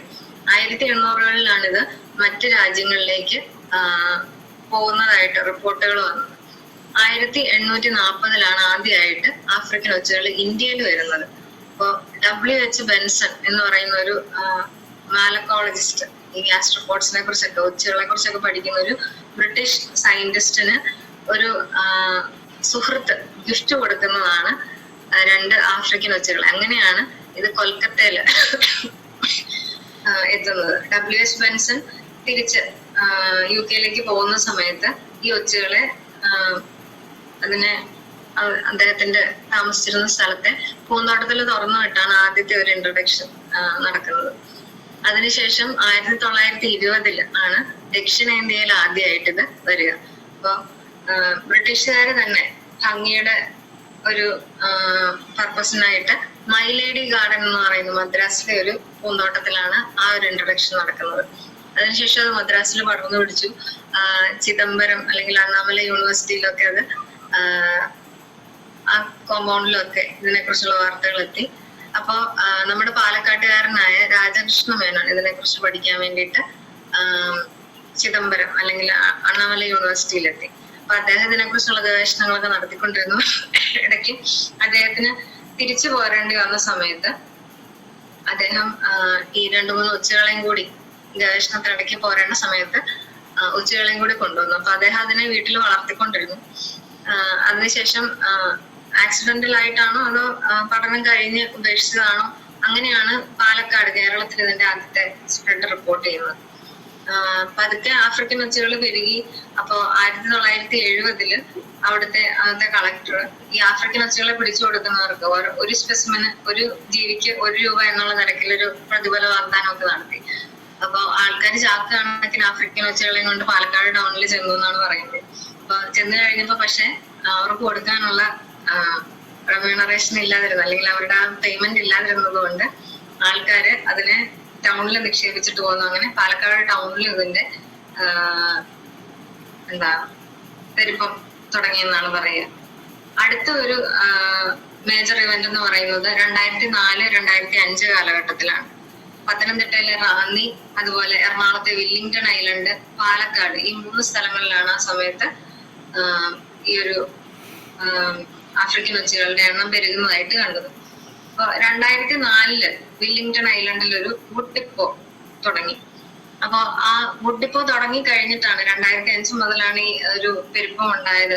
ഇതിനെക്കുറിച്ച് ഗവേഷണം നടത്തിയവരുടെ അടുത്ത് ഈ നാട്ടുകാർ പറയുന്നുണ്ട്. അപ്പൊ അങ്ങനെ ആ ഗവേഷണ വിദ്യാർത്ഥികള് അവിടെ അന്വേഷിച്ചപ്പോ വില്ലിംഗ്ടൺ ഐലൻഡില് ഒരു പ്ലാൻ ക്വാറന്റൈൻ സെന്റർ ഉണ്ട്. ഈ തടി കച്ചവടമൊക്കെ ആയിട്ട് ഉള്ള സാധനങ്ങളൊക്കെ വരുമ്പം പുറമേ നിന്ന് വരുന്ന ഇമ്പോർട്ടഡ് തടികളിലൊക്കെ ഇങ്ങനെ എന്തെങ്കിലും മറ്റ് നാട്ടിൽ നിന്നുള്ള ജീവികളോ അല്ലെങ്കിൽ ഇൻവേസീവ് സാധനങ്ങളോ ഒന്നും ഇങ്ങോട്ട് വരാതിരിക്കാൻ വേണ്ടിയിട്ട് നോക്കാൻ, അതിനെ കൺട്രോൾ ചെയ്യാനുള്ള സെന്ററാണ് പ്ലാൻ ക്വാറന്റൈൻ സെന്റർ. അപ്പൊ ഈ ക്വാറന്റൈൻ സെന്ററിൽ അന്വേഷിച്ചപ്പം 40ഓളം രാജ്യങ്ങളിൽ നിന്ന് കേരളത്തിലേക്ക് വില്ലിംഗ്ടൺ ഐലൻഡിലെ ഡിപ്പോയിലേക്ക് തടികൾ വരുന്നുണ്ട്. അതിൽ 22 രാജ്യങ്ങളിലും ഗൈൻഡ് ആഫ്രിക്കൻ സ്നെയിൽ ഇൻഫെസ്റ്റേഷൻ ഉള്ള രാജ്യങ്ങളാണ്. പിന്നീട് ഇതിന്റെ ജനിതക പഠനങ്ങളൊക്കെ നടത്തിയപ്പം മൗറീഷ്യസ് പോലെയുള്ള ദ്വീപുകള്, അവിടുത്തെ ആഫ്രിക്കൻ ഒച്ചുകളുടെ ജനിതക ഘടനയായിട്ട് നമ്മുടെ നാട്ടിലുള്ള ആഫ്രിക്കൻ ഒച്ചുകൾക്ക് സാമ്യം ഉണ്ടെന്ന് മനസ്സിലായി. അപ്പൊ മറ്റു രാജ്യങ്ങളിൽ നിന്ന് മൗറീഷ്യസ് അടുത്ത് തിരിച്ച് കേരളത്തിലേക്ക് വരുന്ന കപ്പലുകളിലൂടെയോ അങ്ങനെയൊക്കെ ആയിരിക്കാം ഈ ആഫ്രിക്കൻ ഒച്ചുകൾ ഇങ്ങോട്ടേക്ക് വന്നത്. അതുപോലെ സൗദി അറേബ്യയിൽ നിന്നുള്ള ഒച്ചുകളുടെ ജനിതക പഠനം നടത്തിയപ്പോൾ ആഫ്രിക്കൻ ഒച്ചുകളുടെ ജനിതക പഠനം ഇവിടെ ഉള്ളതുമായിട്ട് സിമിലർ ആയിട്ട് കാണിച്ചിരുന്നു. അപ്പോ ഇങ്ങനെ ഓരോ ട്രേഡ് റൂട്ട്സിലൂടെയൊക്കെയാണ് ഇപ്പൊ ഏറ്റവും റീസെന്റ് ആയിട്ട് ആഫ്രിക്കൻ ഒച്ചുകൾ ഇത്രയധികം ഇവിടെ പെരുകുന്നത്. അപ്പൊ മറ്റു കാരണങ്ങൾ ഏതൊക്കെയാന്ന് നോക്കാം. അപ്പൊ ആദ്യമേ നമ്മൾ പറഞ്ഞു ഇന്റൻഷണൽ റീസൺസ് കുറച്ചുണ്ടായിരുന്നു. ഗിഫ്റ്റ് ആയിട്ട് കൊടുക്കുക അല്ലെങ്കിൽ പെറ്റായിട്ട് വളർത്തുന്ന സമയത്ത് ഇത് മറ്റ് സ്ഥലങ്ങളിലേക്കൊക്കെ എത്തിപ്പെടുന്നു, അല്ലെങ്കിൽ ഫുഡായിട്ട് യൂസ് ചെയ്യാൻ വേണ്ടിയിട്ട് കൊണ്ടുവന്നിട്ട് പിന്നെ അങ്ങനെ അത് സ്പ്രെഡ് ചെയ്യുന്നു. അതുപോലെ ഇതിനെക്കുറിച്ച് ആൾക്കാര് അവെയർ അല്ലാത്ത സ്ഥലങ്ങളിൽ, അല്ലെങ്കിൽ അവെയർ അല്ലാത്ത ആൾക്കാർ ഇതിനെ കാണുമ്പോൾ നല്ല ഭംഗിയുള്ള ഷെല്ല് അല്ലെങ്കിൽ അങ്ങനെയൊക്കെയുള്ള ഒരു ഭംഗിക്കുള്ള ഒരു സാധനമായിട്ട് ടൂറിസ്റ്റുകളൊക്കെ മറ്റു സ്ഥലങ്ങളിലേക്ക് അവര് തിരിച്ച് ടൂറിസ്റ്റ് സ്ഥലങ്ങളിൽ നിന്നൊക്കെ തിരിച്ചു പോകുമ്പോൾ അവരുടെ നാട്ടിലേക്ക് ഇൻട്രൊഡ്യൂസ് ചെയ്യുന്നുണ്ട്. അതുപോലെ റിലീജിയസ് പർപ്പസിന് നോർത്ത് ഇന്ത്യയില് നേപ്പാൾ പോലെയുള്ള സ്ഥലങ്ങളിലൊക്കെ ഇതിന്റെ നല്ലൊരു ശംഖ് പോലത്തെ ഒരു തോടാന്ന് പറഞ്ഞല്ലോ. അപ്പൊ അങ്ങനെയുള്ള ഒരു ഷെല്ലിന് വേണ്ടിയിട്ട് ഇതിനെ വളർത്തി പൂജയ്ക്കൊക്കെ ഇതിനെ വെക്കാൻ വേണ്ടിയിട്ടൊക്കെ ആ ഷെല്ല് എടുക്കാൻ വേണ്ടിയിട്ട് അങ്ങനെ ഇൻട്രൊഡ്യൂസ് ചെയ്യുന്ന കാര്യങ്ങളുണ്ട്. ഇനി അൺഇൻറ്റൻഷണൽ ആയിട്ട് ഇതിന് സ്പ്രെഡ് വരുന്നത് എങ്ങനെയാണെന്ന് ചോദിച്ചു കഴിഞ്ഞാൽ, ഒന്ന് നേരത്തെ പറഞ്ഞ പോലെ വുഡ് ടിമ്പർ ട്രേഡുകളിൽ, അപ്പൊ ഈ തടികളൊക്കെ കൊണ്ടുവരുന്ന സമയത്ത് തടികളിൽ പറ്റിപ്പിടിച്ച് അല്ലെങ്കിൽ തടി ഇറക്കി ചരക്ക് കയറ്റി ഇറക്കുന്ന സമയത്ത് തടികളിൽ പറ്റിപ്പിടിച്ചൊക്കെ അത് പുതിയൊരു സ്ഥലത്തേക്ക് വരാൻ സാധ്യതയുണ്ട്. വില്ലിംഗ്ടൺ ഐലൻഡില് വന്നത് അങ്ങനെ ഒരു റൂട്ടിലാണ്. അതുപോലെ അഗ്രികൾച്ചർ, ഇപ്പൊ നമ്മുടെ അമ്മമാർക്കൊക്കെ എപ്പോഴുള്ള ഒരു സ്വഭാവമാണ്, എവിടെയെങ്കിലും പോയാൽ ഒരു വീട്ടിൽ പോയാൽ അവിടത്തേക്ക് ചെടികളുടെ കമ്പൊക്കെ ഒടിച്ച് നമ്മള് ഒരു പൂന്തോട്ടമൊക്കെ സ്ഥാപിക്കും. അപ്പൊ അങ്ങനെ കൊണ്ടുവരുമ്പം ആഫ്രിക്കൻ സ്നെയിൽ ഇൻഫെസ്റ്റേഷൻ ഉള്ള സ്ഥലത്തു നിന്നാണെങ്കിൽ ഈ ആഫ്രിക്കൻ സ്നെയിലിന്റെ കുഞ്ഞുങ്ങള് അല്ലെങ്കിൽ നമ്മള് മണ്ണ് അല്ലെങ്കിൽ തൈകളൊക്കെ ചില നഴ്സറിയിൽ നിന്നൊക്കെ കൊണ്ടുവരുമ്പം അങ്ങനെ കൊച്ചുകൾ ഇങ്ങോട്ട് പുതിയൊരു സ്ഥലത്തേക്ക് വരാം. ആ മണ്ണിൽ അതിന്റെ മുട്ട ഉണ്ടെങ്കിൽ അല്ലെങ്കിൽ കുഞ്ഞുങ്ങളൊക്കെ ഉണ്ടെങ്കിൽ അങ്ങനെ സ്പ്രെഡ് നടക്കും. അതുപോലെ വളങ്ങള് മറ്റൊരു സ്ഥലത്തേക്ക് കൊണ്ടുപോകുമ്പോൾ അങ്ങനെയൊക്കെ ഇതിന്റെ സ്പ്രെഡ് നടക്കാറുണ്ട്. അതുപോലെ സീവേജ് ഫാംസ്, തിരുവനന്തപുരത്തെ വലിയ തുറയില് സീവേജ് ട്രീറ്റ്മെന്റ് വാട്ടർ അല്ലെങ്കിൽ സീവേജ് വാട്ടർ ഉപയോഗിച്ചിട്ട് ഒത്തിരിയധികം പശുക്കൾക്കൊക്കെയുള്ള തീറ്റപ്പുല്ല് കൃഷി നടത്തുന്ന സ്ഥലങ്ങളുണ്ട്. അപ്പൊ അവിടെ ഈ ആഫ്രിക്കൻ സ്നെയിലിന് ഇൻഫെസ്റ്റേഷൻ വന്നിട്ട് ഈ തീറ്റപ്പുല്ല് കയറ്റി അയക്കുന്ന മറ്റു സ്ഥലങ്ങളിലേക്ക് പുല്ലിന്റെ കൂടെ ആഫ്രിക്കൻ സ്നെയില് സ്പ്രെഡ് ചെയ്തതായിട്ട് റിപ്പോർട്ടുകളുണ്ട്. ആഫ്രിക്കൻ സ്നെയിൽ ഇൻഫെസ്റ്റേഷൻ ഉള്ള സ്ഥലത്ത് നിന്ന് അവിടെ പാർക്ക് ചെയ്യുന്ന വെഹിക്കിൾസിൽ നിന്ന് മറ്റു സ്ഥലങ്ങളിലേക്ക് ഇത് വെഹിക്കിൾസിൽ പറ്റിപ്പിടിച്ച് അതിന്റെ ടയറുകളിലോ അല്ലെങ്കിൽ ഭാഗങ്ങളിലൊക്കെ പറ്റിപ്പിടിച്ച് ഒച്ചകൾ മറ്റു സ്ഥലങ്ങളിലേക്ക് പോകുന്നതായിട്ട് റിപ്പോർട്ടുണ്ട്. അതുപോലെ മറ്റൊരു കേസാണ് ഇപ്പൊ ഈ റീസെന്റ് ആയിട്ട് നടന്ന ഫ്ലാഷ് ഫ്ലഡുകൾ. പെട്ടെന്നുള്ള ഫ്ലഡുകളിൽ ഒത്തിരിയധികം സ്ഥലങ്ങളിലേക്ക് ഫ്ലഡിന് ശേഷം ആഫ്രിക്കൻ ഒച്ചുകളെ റിപ്പോർട്ട് ചെയ്ത ഒത്തിരിയധികം സ്ഥലങ്ങളുണ്ട്. ചെങ്ങളം, കുമരകം അങ്ങനെയുള്ള സ്ഥലങ്ങളിലൊക്കെ ഫ്ലഡിന് ശേഷം ഒത്തിരിയധികം ആഫ്രിക്കൻ സ്നെയിൽ ഇൻവേഷൻ റിപ്പോർട്ട് ചെയ്തിരുന്നു. അപ്പൊ എന്തുകൊണ്ട് ഇത് മറ്റൊച്ചുകളെക്കാൾ കൂടുതൽ പെരുകുന്നു, എന്താണ് ഇതിന്റെ ഇൻവേസീവ് പൊട്ടൻഷ്യൽ എന്ന് നോക്കാം. അപ്പൊ നേരത്തെ പറഞ്ഞവര് ഹെർമാഫ്രഡൈറ്റ്സ് ആണ്. Male and female reproductive organ ഒറ്റ ഇൻഡിവിജ്വലിൽ തന്നെയുണ്ട്. അപ്പൊ ഇൻഡിവിജ്വൽസ് മെയ്റ്റ് ചെയ്യുമ്പോൾ രണ്ട് ഇൻഡിവിജ്വൽസ് മെയ്റ്റ് ചെയ്യുമ്പോൾ അവരവരുടെ സ്പേം പരസ്പരം എക്സ്ചേഞ്ച് ചെയ്യും. എന്നിട്ട് രണ്ട് പാർട്ട്നേഴ്സും എഗ് ചെയ്യാൻ കപ്പാസിറ്റി ഉണ്ട്. സാധാരണ ഇപ്പം മറ്റു ജീവികളിലൊക്കെ മെയിൽ ആൻഡ് ഫീമെയിൽ പാർട്ട്നേഴ്സ് ഉണ്ട്. അപ്പം ഫീമെയിൽ പാർട്ട്നേഴ്സ് മാത്രമാണ് എഗ് ലേ ചെയ്യുക. ഇവരുടെ കേസിൽ രണ്ട് പാർട്ട്നേഴ്സും മീറ്റിംഗിന് ശേഷം രണ്ട് പാർട്ട്നേഴ്സിനും എഗ് ലേ ചെയ്യാൻ കപ്പാസിറ്റി ഉണ്ട്. ഒരു സിംഗിൾ ലേയിങ്ങിൽ 100 മുതൽ 500 എഗ്സ് വരെ അവര് ലേ ചെയ്യാറുണ്ട്. അതിൽ 90% സർവൈവൽ റേറ്റ് ഉണ്ട്. അങ്ങനെ ഒരു വർഷം ഏകദേശം 1200ഓളം എഗ് ഒരു ഇൻഡിവിജ്വല് ലേ ചെയ്യുന്നുണ്ട്. ഇതിന്റെ വളർച്ചയും വളരെ ദ്രുതഗതിയിലാണ്. 7 ദിവസത്തിനുള്ളിൽ തന്നെ ഈ മുട്ട വിരിഞ്ഞ് കുഞ്ഞുങ്ങൾ ഇറങ്ങും. അതൊരു 6 നല്ല ഫേവറബിൾ കണ്ടീഷൻ ആണെങ്കിൽ 6 തൊട്ട് 7 മാസത്തിനുള്ളിൽ അത് റീപ്രൊഡക്റ്റീവ് മെച്യൂരിറ്റി എത്തുകയും ചെയ്യും. ഇനി ഇത് ചില സമയത്ത് നമ്മൾ പറയും നമ്മൾ ഇതിനൊക്കെ ഒന്ന് ചെറിയൊരു ഇറാഡിക്കേഷൻ പ്രോഗ്രാം ഒക്കെ നടത്തി കഴിയുമ്പോൾ ഇത് മൊത്തം പോയി എന്ന് നമ്മൾ പറയും. അപ്പൊ ചൂട് കാലമാകുമ്പോ ഒരു ജനുവരി, ഏപ്രിൽ ആ ഒരു സമയങ്ങളിലൊക്കെ ഇതിനെ നമുക്ക് പുറത്തേക്ക് കാണാൻ പറ്റില്ല. ചൂടാകുമ്പോഴത്തേക്ക് ഇതൊരു ഡെലിക്കേറ്റ് ആയിട്ടുള്ള ഓർഗാനിസംസ് ആണ് ഒച്ചുകൾ എന്ന് പറഞ്ഞു. അപ്പൊ ഇവരെന്താ ചെയ്യുന്നത് വെച്ചാൽ ഇവര് മണ്ണിന്റെ അടിയിലൊക്കെ പൊതഞ്ഞു കിടക്കും, അല്ലെങ്കിൽ ചകിരിത്തൊണ്ട്, വാഴയുടെ പോള അങ്ങനെയുള്ള സ്ഥലങ്ങൾ, അല്ലെങ്കിൽ എന്തെങ്കിലും തടിയൊക്കെ വീണ് കിടപ്പുണ്ടെങ്കിൽ ചെകുത്തുപോയ തടികളൊക്കെ വീണ് കിടപ്പുണ്ടെങ്കിൽ അതിന്റെ ഉള്ളിലൊക്കെ കയറി ഇവർ ഒളിച്ചിരിക്കും.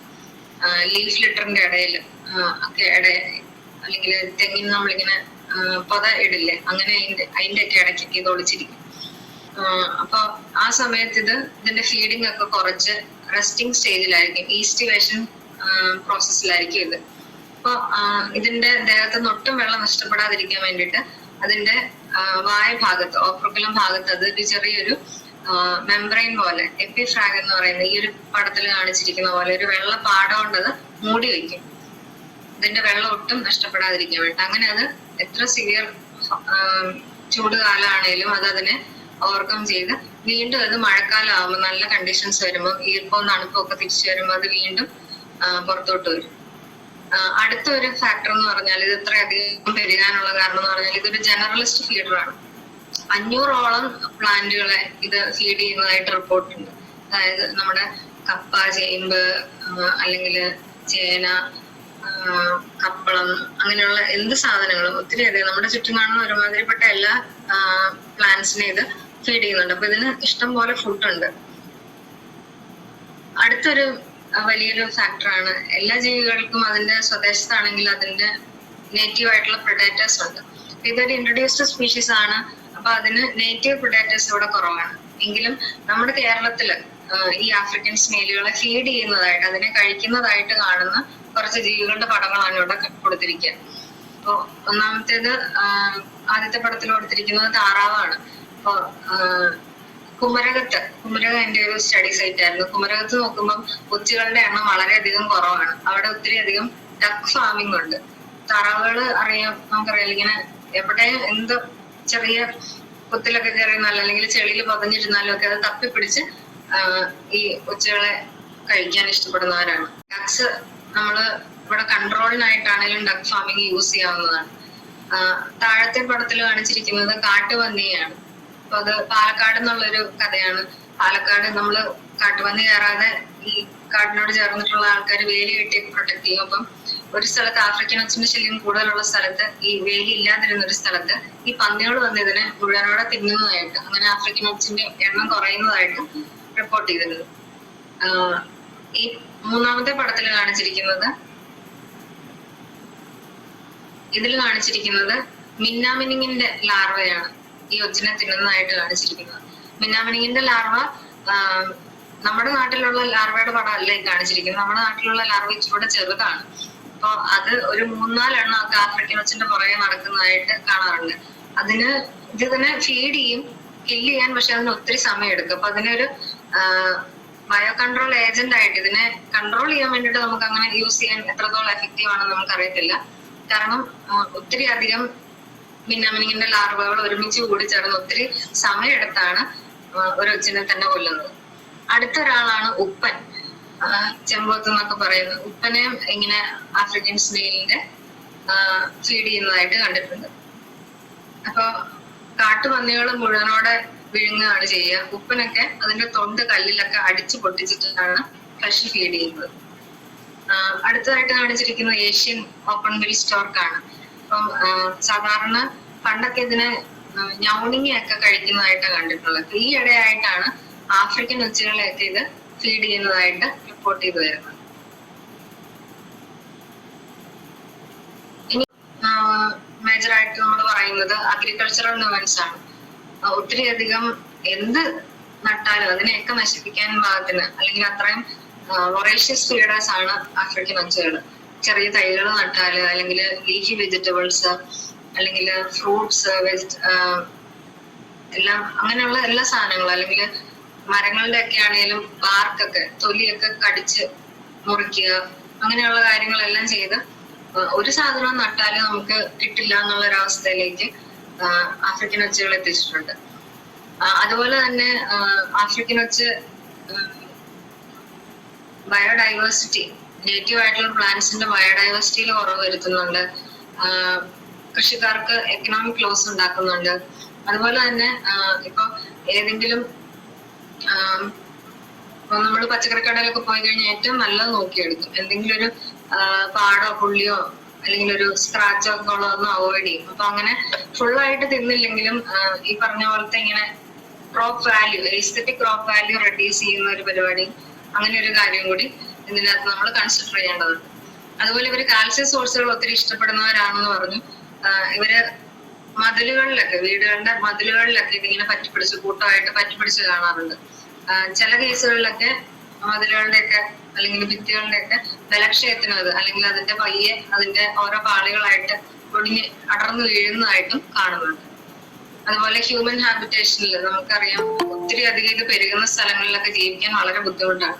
അത് കാണുമ്പോൾ ഉള്ളൊരു ഇഷ്ടക്കേട് അല്ലെങ്കിൽ ഇത് ഈർപ്പമുള്ള സ്ഥലത്ത് ഒത്തിരി അധികം കൂട്ടം കൂടാൻ ഇഷ്ടപ്പെടുന്നതായ. അപ്പൊ അത് നമ്മുടെ ടോയ്ലറ്റിന്റെ ഒക്കെ പൈപ്പുകളൊക്കെ പുറത്തോടെ പോകുന്നുണ്ടെങ്കിൽ ആ പൈപ്പിന്റെ ഒക്കെ ചുറ്റും കൂടി ചേർന്ന് അല്ലെങ്കിൽ ആ പൈപ്പുകളുടെ ഒക്കെ ഉള്ളിലേക്ക് ചേർന്നത് ക്ലോഗിങ്, അത് തടസ്സപ്പെടുത്തുന്ന അവസ്ഥകള്, അങ്ങനെ മനുഷ്യ വാസസ്ഥലങ്ങളിലൊക്കെ ഒത്തിരി അധികം ബുദ്ധിമുട്ടുകൾ ഇത് ഉണ്ടാക്കുന്നുണ്ട്. അതുപോലെ തന്നെ ഇത് പാത്തോജനിക് ആണ്. ഇത് കാരണം കുട്ടികളിലാണ് എസ്പെഷ്യലി പറയുക. കുട്ടികളിൽ മെനിഞ്ചൈറ്റിസ് പോലെയുള്ള രോഗങ്ങൾ എപ്പോഴും റിപ്പോർട്ട് ചെയ്തിട്ടുണ്ട്. 1 മുതൽ 4 വയസ്സ് വരെയുള്ള കുട്ടികളിലാണ് കൂടുതലും കാണുക. അപ്പൊ കേരളത്തിൽ ഇത് എങ്ങനെയാന്ന് ചോദിച്ചു കഴിഞ്ഞാൽ ഇതിന്റെ അകത്ത് റാറ്റ് ലങ്വാം എന്ന് പറയുന്ന ഒരു നെമറ്റോഡ് നാടവരയുടെ ഒരു കരിയർ ആയിട്ടാണ് ആഫ്രിക്കൻ ഒച്ചുകൾ ആക്ട് ചെയ്യുന്നത്. അപ്പൊ എല്ലാത്തിലും ഉണ്ടെന്നല്ല, ചില ആഫ്രിക്കൻ ഒച്ചുകളിൽ ഇത് കാണാം. അപ്പൊ കേരളത്തിലെ 2 കേസുകൾ മെനിഞ്ചൈറ്റിസിന്റെ റിപ്പോർട്ട് ചെയ്തിട്ടുണ്ട്. ഒന്ന് തിരുവനന്തപുരത്തും ഒന്ന് കേരളത്തിൽ, ഒന്ന് എറണാകുളത്തുമാണ്. എറണാകുളത്ത് ചെറിയൊരു കുട്ടിക്കാണ് ഇത് റിപ്പോർട്ട് ചെയ്തത്. തിരുവനന്തപുരത്ത് ഒരു 40 വയസ്സുള്ള ഒരു സ്ത്രീയിലാണ് ഇത് റിപ്പോർട്ട് ചെയ്തത്. അപ്പൊ ആൻജിയോസ്ട്രോങ്കൈലസ് കാൻഡോണൻസിസ് എന്നാണ് ഈ നാടവരയുടെ പേര്. ഇതിന്റെ വാഹകരായിട്ട് ആഫ്രിക്കൻ ഒച്ചുകൾ ഗ്ലോബലി അറിയപ്പെടുന്നതാണ്. അപ്പൊ നമുക്ക് ആഫ്രിക്കൻ ഒച്ച് ഇത് ഈ റാറ്റ് ലങ്വാം ഉള്ള ആഫ്രിക്കൻ ഒച്ചിനെയും അല്ലാത്ത ഒച്ചിനെയും നമുക്ക് നമ്മൾ തിരിച്ചറിയാൻ പറ്റില്ല. അപ്പൊ എപ്പോഴും നമ്മൾ ആഫ്രിക്കൻ ഒച്ചുള്ള സ്ഥലങ്ങളിൽ അങ്ങനെ ഒരു ജാഗ്രത കൂടി പാലിക്കണം. നമ്മള് അതിന്റെ സ്രവങ്ങൾ ഒന്നും പറ്റിയ ഫ്രൂട്ട്സോ വെജിറ്റബിൾസോ ഒന്നും കഴിക്കാതിരിക്കാൻ, അല്ലെങ്കിൽ എപ്പോഴും കൈയൊക്കെ കഴുകിയിട്ട് നമ്മൾ ഫുഡ് കഴിക്കാനൊക്കെ നമ്മൾ ശ്രദ്ധിക്കണം. ആഫ്രിക്കൻ ഒച്ചുകൾ രാത്രിയിലാണ് വളരെ ആക്റ്റീവായിട്ട് കാണുക. സന്ധ്യയാകുമ്പോൾ അല്ലെങ്കിൽ രാത്രി ഒരു 9 മണിക്ക് ശേഷം എന്നൊക്കെയാണ് പറയുക. അപ്പൊ ഈ സമയത്ത് ആഫ്രിക്കൻ ഒച്ച ഒത്തിരിയുള്ള സ്ഥലങ്ങളിൽ റോട്ടിലൂടെ ഒക്കെ ഇതിങ്ങനെ കാണും. നമ്മള് വണ്ടി ഓടിച്ച് പോയാൽ ഇതിങ്ങനെ ഷെല്ല് പൊടിയുന്ന ഒച്ചയായിരിക്കും കേൾക്കുക. അപ്പൊ ഇങ്ങനെ 2 വീലേഴ്സിനൊക്കെ ഇത് വലിയ ഷെല്ലായതുകൊണ്ട് തന്നെ 2 വീലേഴ്സ് ഒക്കെ സ്കിഡ് ചെയ്ത് അങ്ങനെയുള്ള അപകടങ്ങളും അങ്ങനെയുള്ള ഇൻഫെസ്റ്റഡ് സ്ഥലങ്ങളിൽ റിപ്പോർട്ട് ചെയ്യപ്പെട്ടിട്ടുണ്ട്. അപ്പൊ ഇതിന്റെ കൺട്രോൾ മെഷേഴ്സ് എന്തൊക്കെയാണ്? വളരെ ഡെലിക്കേറ്റ് ആയിട്ടുള്ള ജീവികളാണ് സ്നെയിലുകൾ എന്ന് പറഞ്ഞത്. അപ്പൊ അതിനെ കൺട്രോൾ ചെയ്യാൻ, അതിനെ കില്ല് ചെയ്യാൻ വളരെ എളുപ്പമാണ്. ഉപ്പ് വെതറിയാലൊക്കെ ഇത് നശിച്ചു പോകും. അല്ലെങ്കിൽ ഇതിനെ ഒരു അത്രയധികം പോപ്പുലേഷൻ കൂടുന്ന സ്ഥലങ്ങളിൽ ഇതിനെ കെണികൾ വെച്ച് പിടിക്കാറുണ്ട്. അപ്പം ഫെർമെന്റഡ് സാധനങ്ങൾ അല്ലെങ്കിൽ ശർക്കര പോലെയുള്ള സ്വീറ്റ് സാധനങ്ങളിലോട് ഇത് ഭയങ്കരമായിട്ട് അട്രാക്റ്റഡ് ആവും. അപ്പം ശർക്കര കലക്കി വെക്കുന്ന ലായനി, അല്ലെങ്കിൽ കള്ള്, ബിയർ, അല്ലെങ്കിൽ ചില സ്ഥലങ്ങളിൽ ചാക്ക് നനച്ച് അതിൻ്റെ അകത്ത് ഇങ്ങനെയുള്ള സ്വീറ്റ് ആയിട്ടുള്ള ഫ്രൂട്ടിന്റെ പീൽസ് ഒക്കെ ഇട്ട് വെക്കും. ചിലര് കുഴി കുഴിക്കും, ഒരടി താഴ്ചയുള്ള കുഴികൾ കുഴിച്ചാല് അതിന്റെ അകത്തേക്ക് ഈ ഫ്രൂട്ട്സ് അങ്ങനെയുള്ള സാധനങ്ങളൊക്കെ ഇട്ട് കഴിഞ്ഞാൽ അന്നേരം അതിന്റെ അകത്ത് വന്ന് ഇതെല്ലാം കൂടും. അപ്പൊ ട്രാപ്പുകൾ ഈ പറഞ്ഞ സാധനങ്ങളൊക്കെ വെച്ചിട്ടാണ് നമ്മൾ ട്രാപ്പ് ക്രിയേറ്റ് ചെയ്യുക. അപ്പൊ ഇങ്ങനെയുള്ള ട്രാപ്പുകൾ ക്രിയേറ്റ് ചെയ്ത് ഒരു രാത്രി വെച്ച് കഴിഞ്ഞാല് ഒത്തിരി അധികം എണ്ണം വന്ന് ഒരുമിച്ച് കൂടുന്നതായിട്ട് നമുക്ക് കാണാൻ പറ്റും. ഇതിനെ നമുക്ക് ഉപ്പ് വെതറിയോ അല്ലെങ്കിൽ വെള്ളത്തിൽ ഡ്രൗൺ ചെയ്ത് കൊല്ലാവുന്നതാണ്. അതുപോലെ തന്നെ ഇതിനെല്ലാം കൂട്ടി വാരിയെടുത്ത് തിളപ്പിച്ച് അങ്ങനെ കില്ല് ചെയ്യാറുണ്ട്. അതുപോലെ കുരിശ്, കോപ്പർ സൾഫേറ്റ് പ്രയോഗിച്ച് ഇതിനെ നശിപ്പിക്കാറുണ്ട്. മെറ്റാൽഡിഹൈഡ് പെല്ലറ്റ് പോലെ ഇട്ട് അങ്ങനെ ഇതിനെ നശിപ്പിക്കാറുണ്ട്. അപ്പൊ മെറ്റാൽഡിഹൈഡിന്റെ ഒരു പ്രശ്നം എന്ന് പറഞ്ഞു കഴിഞ്ഞാല് മറ്റ് ഒച്ചുകൾ ഇതിനോട്, നമ്മുടെ തനതൊച്ചുകൾ ഇതിനോട് അട്രാക്റ്റഡ് ആവും, അത് നശിച്ചു പോകും. അതുപോലെ പട്ടികൾ അല്ലെങ്കിൽ പൂച്ചകള്, ഈവൻ മനുഷ്യർക്ക് തന്നെ മെറ്റാൽഡിഹൈഡ് അവർ ആക്സിഡന്റലി ഇൻജസ്റ്റ് ചെയ്യുകയാണെങ്കിൽ അത് ദോഷമാണ്. ഇപ്പൊ കില്ലിങ് മാത്രമല്ല, അതിനെ പ്രോപ്പർലി ഡിസ്പോസ് ചെയ്യുന്നത് നമ്മൾ ശ്രദ്ധിക്കേണ്ട ഒരു കാര്യമാണ്. അതുപോലെ പോയിന്റ് സ്പ്രേയിങ് എന്ന് എപ്പോഴും പറയും. ഇതിനെ എന്തെങ്കിലും കെമിക്കലൊക്കെ വെച്ച് ഇതിനെ കില്ല് ചെയ്യാൻ പോവുകയാണെങ്കിൽ ഒരു പ്രദേശത്ത് ആകമാനം ഈ കെമിക്കൽ അടിച്ചു കഴിഞ്ഞാൽ അവിടെയുള്ള ബാക്കിയുള്ള ജീവികളും ജൈവവൈവിധ്യം കൂടി നഷ്ടപ്പെടുന്നത് കൊണ്ട് ഒച്ചുകളെ ഒന്നെങ്കിൽ കളക്ട് ചെയ്ത് ഒരിടത്ത് വെച്ചിട്ട് അതിനെ കില്ല് ചെയ്യാൻ നോക്കുക, അല്ലെങ്കിൽ ഒച്ചിനെ കണ്ടുപിടിച്ചിട്ട് ആ സ്പോട്ടിൽ ആ ഒച്ചിനെ മാത്രമായിട്ട് സ്പ്രേ ചെയ്യാൻ നോക്കുക. അതുപോലെ biological control agents, duck farming അല്ലെങ്കിൽ കാട്ടുപന്നികൾ അങ്ങനെയുള്ള സാധനങ്ങളൊക്കെ ഉപയോഗിച്ചുള്ള കൺട്രോൾ മെഷേഴ്സും പ്രോത്സാഹിപ്പിക്കപ്പെടുന്നുണ്ട്. കേരളത്തില് ഇതിന് ഒത്തിരിയധികം റീജിയണൽ ലെവലില് ഇതിന്റെ വളരെയധികം ഇൻഫെസ്റ്റേഷൻ ഉള്ള സ്ഥലങ്ങളിൽ റീജിയണൽ ലെവലിൽ, പഞ്ചായത്ത് ലെവലിലൊക്കെ കോർഡിനേറ്റ് ചെയ്ത് ഇതിനെതിരെയുള്ള പ്രതിരോധ പ്രവർത്തനങ്ങൾ അല്ലെങ്കിൽ ഇതിന്റെ എറാഡിക്കേഷൻ പ്രോഗ്രാംസ് നടത്തിയിട്ടുണ്ട്. അതൊക്കെ വിജയിച്ചിട്ടുമുണ്ട്. ഒരു കുറച്ച് സമയത്തേക്കെങ്കിലും. ഇപ്പൊ ഇതിന്റെ അകത്ത് കേരള വൺ ഹെൽത്ത് പ്രോഗ്രാം ഇതിന്റെ അകത്ത് നല്ലൊരു റോള് വഹിക്കുന്നുണ്ട്. ഹരിതകർമ്മ സേനക്കാരെയും മുനിസിപ്പാലിറ്റി വർക്കേഴ്സിനെയും പൊതുജനങ്ങളെയൊക്കെ ക്രോഡീകരിച്ച് health department, family welfare department എല്ലാം ക്രോഡീകരിച്ച് ഒരു പ്രവർത്തനം നടത്താൻ കേരളത്തിലെ വൺ ഹെൽത്ത് പ്രോഗ്രാം അതിന് ഇനീഷ്യേറ്റീവ് എടുക്കുന്നുണ്ട്. കേരള അഗ്രികൾച്ചറൽ യൂണിവേഴ്സിറ്റി അങ്ങനെയുള്ള സ്ഥാപനങ്ങളൊക്കെ ഇതിനെ കുറിച്ചുള്ള പബ്ലിക് അവയർനെസ് ക്രിയേറ്റ് ചെയ്യാനും ഒത്തിരിയധികം ശ്രമിക്കുന്നുണ്ട്. അപ്പൊ ഇങ്ങനെ പല വർഷങ്ങളിലായിട്ട്, പല ഘട്ടങ്ങളിലായിട്ട്, പല സ്ഥലങ്ങളിൽ ഇറാഡിക്കേഷൻ പ്രോഗ്രാംസ് നടത്തി എല്ലാം സക്സസ്ഫുൾ ആണ്. പക്ഷെ എന്നിട്ടും ഈ ശല്യം കുറയുന്നില്ല. അപ്പൊ അതിന്റെ കാരണം എന്താന്ന് ചോദിച്ചു കഴിഞ്ഞാല് ഇതിനൊരു പ്രൊലോങ്ഡ് ആയിട്ടുള്ള ഒരു ഇറാഡിക്കേഷൻ പ്രോഗ്രാം ആണ് വേണ്ടത്. ഏറ്റവും അവസാനത്തെ ഒച്ചു വരെയും നശിച്ചു എന്ന് നമ്മൾ എൻഷുർ ചെയ്യണം. അത് ചിലപ്പോ ഒരു ഡ്രൈ സീസണിൽ അത് പൊതഞ്ഞ് ഇരിക്കുന്നതായിരിക്കും, എസ്റ്റിവേഷൻ നടത്തുന്നതായിരിക്കും. അടുത്ത 2-3 വെറ്റ് സീസൺ കണ്ടിന്യൂസ് ആയിട്ട് നമ്മൾ ഈ ഇറാഡിക്കേഷൻ പ്രോഗ്രാം 2-3 വർഷങ്ങളിൽ നമ്മൾ കൊണ്ടുപോകണം. അതുപോലെ തന്നെ പിന്നെയും പുറമേന്ന് ഇൻഫെസ്റ്റേഷൻ വരാതെ നമ്മൾ നോക്കുകയും ചെയ്യണം. അപ്പൊ അത് ഒരു ലോക്കൽ ലെവലിൽ മാത്രം നമ്മൾ ഈ ഒരു പ്രോഗ്രാം നടത്തിയത് കൊണ്ട് അതിന് ഫലം ഉണ്ടാവണമെന്നില്ല. ഗവൺമെന്റ് ലെവലില് അല്ലെങ്കിൽ നാഷണൽ ലെവലിലൊക്കെ ഇതിന്റെ എൻട്രി പോയിന്റ്സിനെ ക്ലോസ് ചെയ്ത് സ്പ്രെഡ് തടഞ്ഞ് ഒക്കെ നമ്മളിത് ചെയ്യണം. അപ്പൊ ഇൻവേസീവ് സ്പീഷീസിന്റെ സ്പ്രെഡ് വരാതിരിക്കാൻ വേണ്ടിയിട്ട് ക്വാറന്റൈൻ മെഷേഴ്സ് അല്ലെങ്കിൽ ക്വാറന്റൈൻ റൂൾസ് നമ്മുടെ നാട്ടിലൊക്കെ ഉണ്ട്. അപ്പൊ ടിമ്പറിന്റെ കേസ് പറഞ്ഞു. ടിമ്പറിന്റെ കേസിൽ അത് എക്സ്പോർട്ട് ചെയ്യുന്ന സ്ഥലത്ത് ഒരു ഫ്യൂമിഗേഷൻ പ്രോസസ് നടത്തണം, ഇമ്പോർട്ട് ചെയ്യുന്നിടത്ത് വരുമ്പോഴും ഒരു ഫ്യൂമിഗേഷൻ പ്രോസസ് നടത്തണം എന്നൊക്കെ പറയുന്നുണ്ട്. പക്ഷെ അതിന്റെയൊക്കെ ആ കാര്യങ്ങളൊക്കെ നടത്തുന്നതിൽ വരുന്ന വീഴ്ചയാണ് ഇങ്ങനെയുള്ള ആഫ്രിക്കൻ സ്നെയിൽ ഇൻഫെസ്റ്റേഷൻ ഒക്കെ ഇപ്പോഴും നടക്കുന്നത് സൂചിപ്പിക്കുന്നത്. അപ്പോ അതുപോലെ തന്നെ ഇതിന് ആൾക്കാരുടെ പാർട്ടിസിപ്പേഷൻ, എല്ലാ തൊഴിലുള്ള ആൾക്കാരുടെ പാർട്ടിസിപ്പേഷൻ ഈ ഒരു സാധനത്തിന് ആവശ്യമാണ്. അതുപോലെ സ്ഥലങ്ങളൊക്കെ ഒരു എറാഡിക്കേഷൻ പ്രോഗ്രാം കഴിഞ്ഞ് വീണ്ടും സ്ഥലങ്ങൾ കാട് പിടിച്ചു പോകുന്നു, അല്ലെങ്കിൽ വേസ്റ്റ് കൂന കൂടുന്നു, അങ്ങനെയൊക്കെയുള്ള അവസരങ്ങൾ വരികയാണെങ്കിൽ പിന്നെ നമ്മൾ ആദ്യമേ ചെയ്തതെല്ലാം പിന്നെയും വേസ്റ്റ് ആവും, പിന്നെ എല്ലാം പഴയ പടിയാവും. കാരണം ഇതിന്റെ റീപ്രൊഡക്റ്റീവ് കപ്പാസിറ്റി വളരെ വലുതാണ്. 1-2 ഇൻഡിവിജ്വൽസ് മതി വീണ്ടും നല്ലൊരു വലിയ പോപ്പുലേഷനെ എസ്റ്റാബ്ലിഷ് ചെയ്യാൻ വേണ്ടിയിട്ട്. അതുപോലെ ഒച്ചുകളെ മാത്രം പെറുക്കി കൊന്നാൽ പോരാ, ഒച്ചുകളുടെ മുട്ട അത് നമ്മൾ ഐഡന്റിഫൈ ചെയ്ത് കളയാൻ ശ്രദ്ധിക്കണം. അതുപോലെ തന്നെ ജുവനൈൽസ്, തീരെ ചെറിയ ഒച്ചുകൾ ഇതിൽ നിന്ന് വ്യത്യാസമുള്ളവരായിരിക്കും, മോർഫോളജി ഭയങ്കര വ്യത്യാസമായിരിക്കും. അപ്പൊ അതിനെ ഐഡന്റിഫൈ ചെയ്ത് കൊല്ലാൻ നമ്മൾ ശ്രദ്ധിക്കേണ്ടതാണ്. ഇങ്ങനെയുള്ള പ്രവർത്തനങ്ങളിലൊക്കെ ഏർപ്പെടുന്ന ആൾക്കാർ എന്തൊക്കെ ശ്രദ്ധിക്കണം എന്ന് ചോദിച്ചാൽ, അവര് ഒരു ഗ്ലൗസ് ധരിക്കാൻ, ഈ മെനിഞ്ചൈറ്റിസ് പോലെയുള്ള രോഗങ്ങളൊക്കെ ഇത് പരത്തുന്ന കാരണം ഒരു ഗ്ലൗസ് ധരിച്ച് പ്രോപ്പർ പ്രിക്കോഷണറി മെഷേഴ്സ് ഒക്കെ എടുത്തതിന് ശേഷമേ എറാഡിക്കേഷൻ പ്രോഗ്രാമുകൾക്ക് പോകാവുള്ളൂ. അതുപോലെ കൈ ഇതിന് ശേഷം നന്നായിട്ട് കഴുകുക, എന്തെങ്കിലും കോരിയോ അല്ലെങ്കിൽ ബോട്ടിൽസോ ഒക്കെ ഉപയോഗിച്ച് മാത്രം ഇതിനെ ഹാൻഡിൽ ചെയ്യാൻ ശ്രദ്ധിക്കുക. അതുപോലെ ഇതിന്റെ ഒരു പോപ്പുലേഷൻ ഉള്ള സ്ഥലത്ത് ജീവിക്കുന്ന ആൾക്കാരും അവരുടെ സറൗണ്ടിങ്സ് ഒക്കെ ക്ലീൻ ആക്കി വെക്കുക, അല്ലെങ്കിൽ അവരുടെ സറൗണ്ടിങ്സിൽ വേസ്റ്റ് ഒന്നും കൊണ്ടുപോകാതെ നോക്കുക. അതുപോലെ ഭക്ഷണ സാധനങ്ങളൊക്കെ നന്നായിട്ട് വാഷ് ചെയ്ത് സ്നെയിൽ മ്യൂക്കസ് ഒന്നും പറ്റിയിട്ടില്ല എന്ന് ഉറപ്പുവരുത്തി മാത്രം ഇത് ഭക്ഷിക്കുക. കുട്ടികളിലാണ് ഇത് കൂടുതലും മെനിഞ്ചൈറ്റിസ് കാണുന്നതെന്ന് പറഞ്ഞു. അപ്പം അവര് ഒത്തിരി കെയർഫുൾ ആയിരിക്കത്തില്ല അവരുടെ കളി സമയത്തൊക്കെ. അപ്പൊ അവരുടെ ഔട്ട്ഡോർ പ്ലേ ഒക്കെ റെസ്ട്രിക്ട് ചെയ്യുക. അതുപോലെ ഇപ്പം ഓൾട്ടർനേറ്റീവ്സ് ആയിട്ട് ഇപ്പം ഫിഷ് ഫാമിങ്ങില് അല്ലെങ്കിൽ മീനിന് തീറ്റയായിട്ടോ അല്ലെങ്കിൽ കോഴികൾക്കൊക്കെ തീറ്റയായിട്ടൊക്കെ ഇതിനെ യൂസ് ചെയ്യുകയാണെങ്കിൽ അങ്ങനെയുള്ള സമയത്തൊക്കെ ഇതിനെ നന്നായിട്ട് ബോയിൽ ചെയ്തിട്ട് മാത്രം യൂസ് ചെയ്യാൻ ശ്രദ്ധിക്കുക. അപ്പൊ ഈ കൺട്രോൾ മെഷേഴ്സിന്റെ അകത്ത് ഇതിനെ നമുക്ക് കളക്ട് ചെയ്ത് വെറുതെ നശിപ്പിച്ച് കളയുന്നതിന് പകരം ഇങ്ങനെയുള്ള ഫിഷ് ഫീഡ്സ് ആയിട്ടോ അല്ലെങ്കിൽ അഗ്രികൾച്ചറൽ കാൽസ്യം സോഴ്സ് ആയിട്ടൊക്കെ ഫെർട്ടിലൈസർ ആയിട്ടൊക്കെ നമുക്ക് ഇതിനെ കൺവേർട്ട് ചെയ്തും യൂസ് ചെയ്യാവുന്നതാണ്. അപ്പൊ ഇത്രയാണ്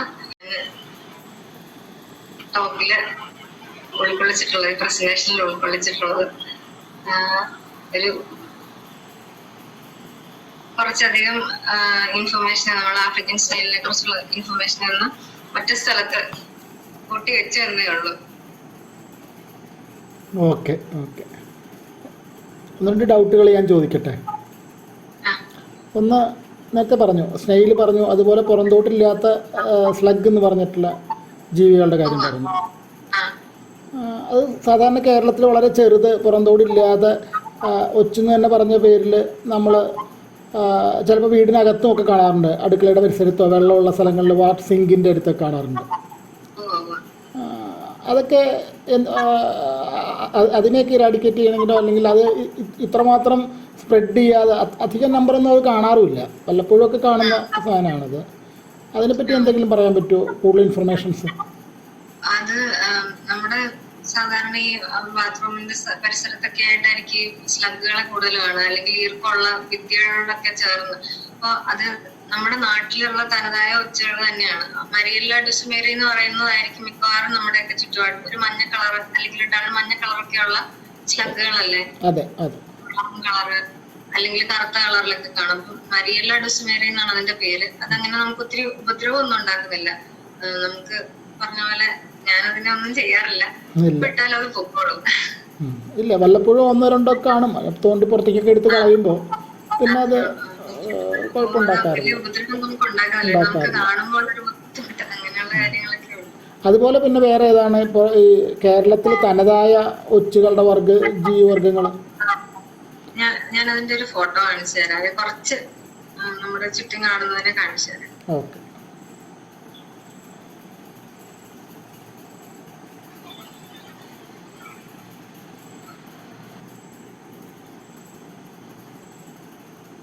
ഈ പടം കാണാവോ? കാണാം. അതിന്റെ അകത്ത് ആദ്യമേ കാണിച്ചിരിക്കുന്നത് നമ്മുടെ പൂച്ചട്ടികളിലോ അല്ലെങ്കിലൊക്കെ കാണാവുന്ന ഒരു ചെറിയ ഒച്ച, പുൽനാമിന്റെ ഒക്കെ അറ്റത്ത് കാണുന്ന ഒരു തീരെ ചെറിയ ഒച്ചാണ്. അല്ലോപ്പിയാസ് എന്ന് അതിന്റെ പേര്. അത് ശരിക്കും ഒരു ഒത്തിരി അധികം രാജ്യങ്ങളിൽ കാണുന്ന ഒച്ച. നമുക്ക് ഉപദ്രവം ഒന്നും ഉണ്ടാക്കുന്നില്ല. ഏഷ്യൻ കൺട്രീസിലൊക്കെ ഒത്തിരി യൂറോപ്യൻ കൺട്രീസിലൊക്കെ കാണുന്ന ഒരു സ്പീഷീസ് ആണ് അല്ലോപ്പിയാസ് എന്ന് അതിന്റെ പേര്, അല്ലോപ്പിയാസ് ഗ്രസൈൽ. അതുപോലെ അടുത്തത് കാണിച്ചിരിക്കുന്നത് മാക്രോക്ലാമിസ് ഇൻഡിക്ക എന്ന് പറയുന്ന ഒരു ഒച്ചിന്റെ പടമാണ്. ഹലോ, അതെ, മാരിയല്ല ഡുസുമേറി എന്ന് പറയുന്ന സ്ലഗ്. അതും പറഞ്ഞ പോലെ നമ്മുടെ പശ്ചിമഘട്ടത്തിലൊക്കെ ഉള്ള ആ റീജൻസിലൊക്കെ കാണുന്ന തനതായ ഒച്ച തന്നെയാണ്. നമുക്ക് വലിയ ഉപദ്രവങ്ങളൊന്നും ഉണ്ടാക്കുന്നതായിട്ടില്ല. നാലാമത് കാണിച്ചിരിക്കുന്നത് നേരത്തെ പറഞ്ഞ കൂട്ടത്തിൽ പറഞ്ഞ സെമി സ്ലഗ് ആണ്. സാറ്റിയല്ല എന്ന് പറയുന്ന സ്പീഷീസ് ആണ്. കാട് അങ്ങനെയുള്ള സ്ഥലങ്ങളിലും കൂടുതലായിട്ട് കാണപ്പെടുന്നു.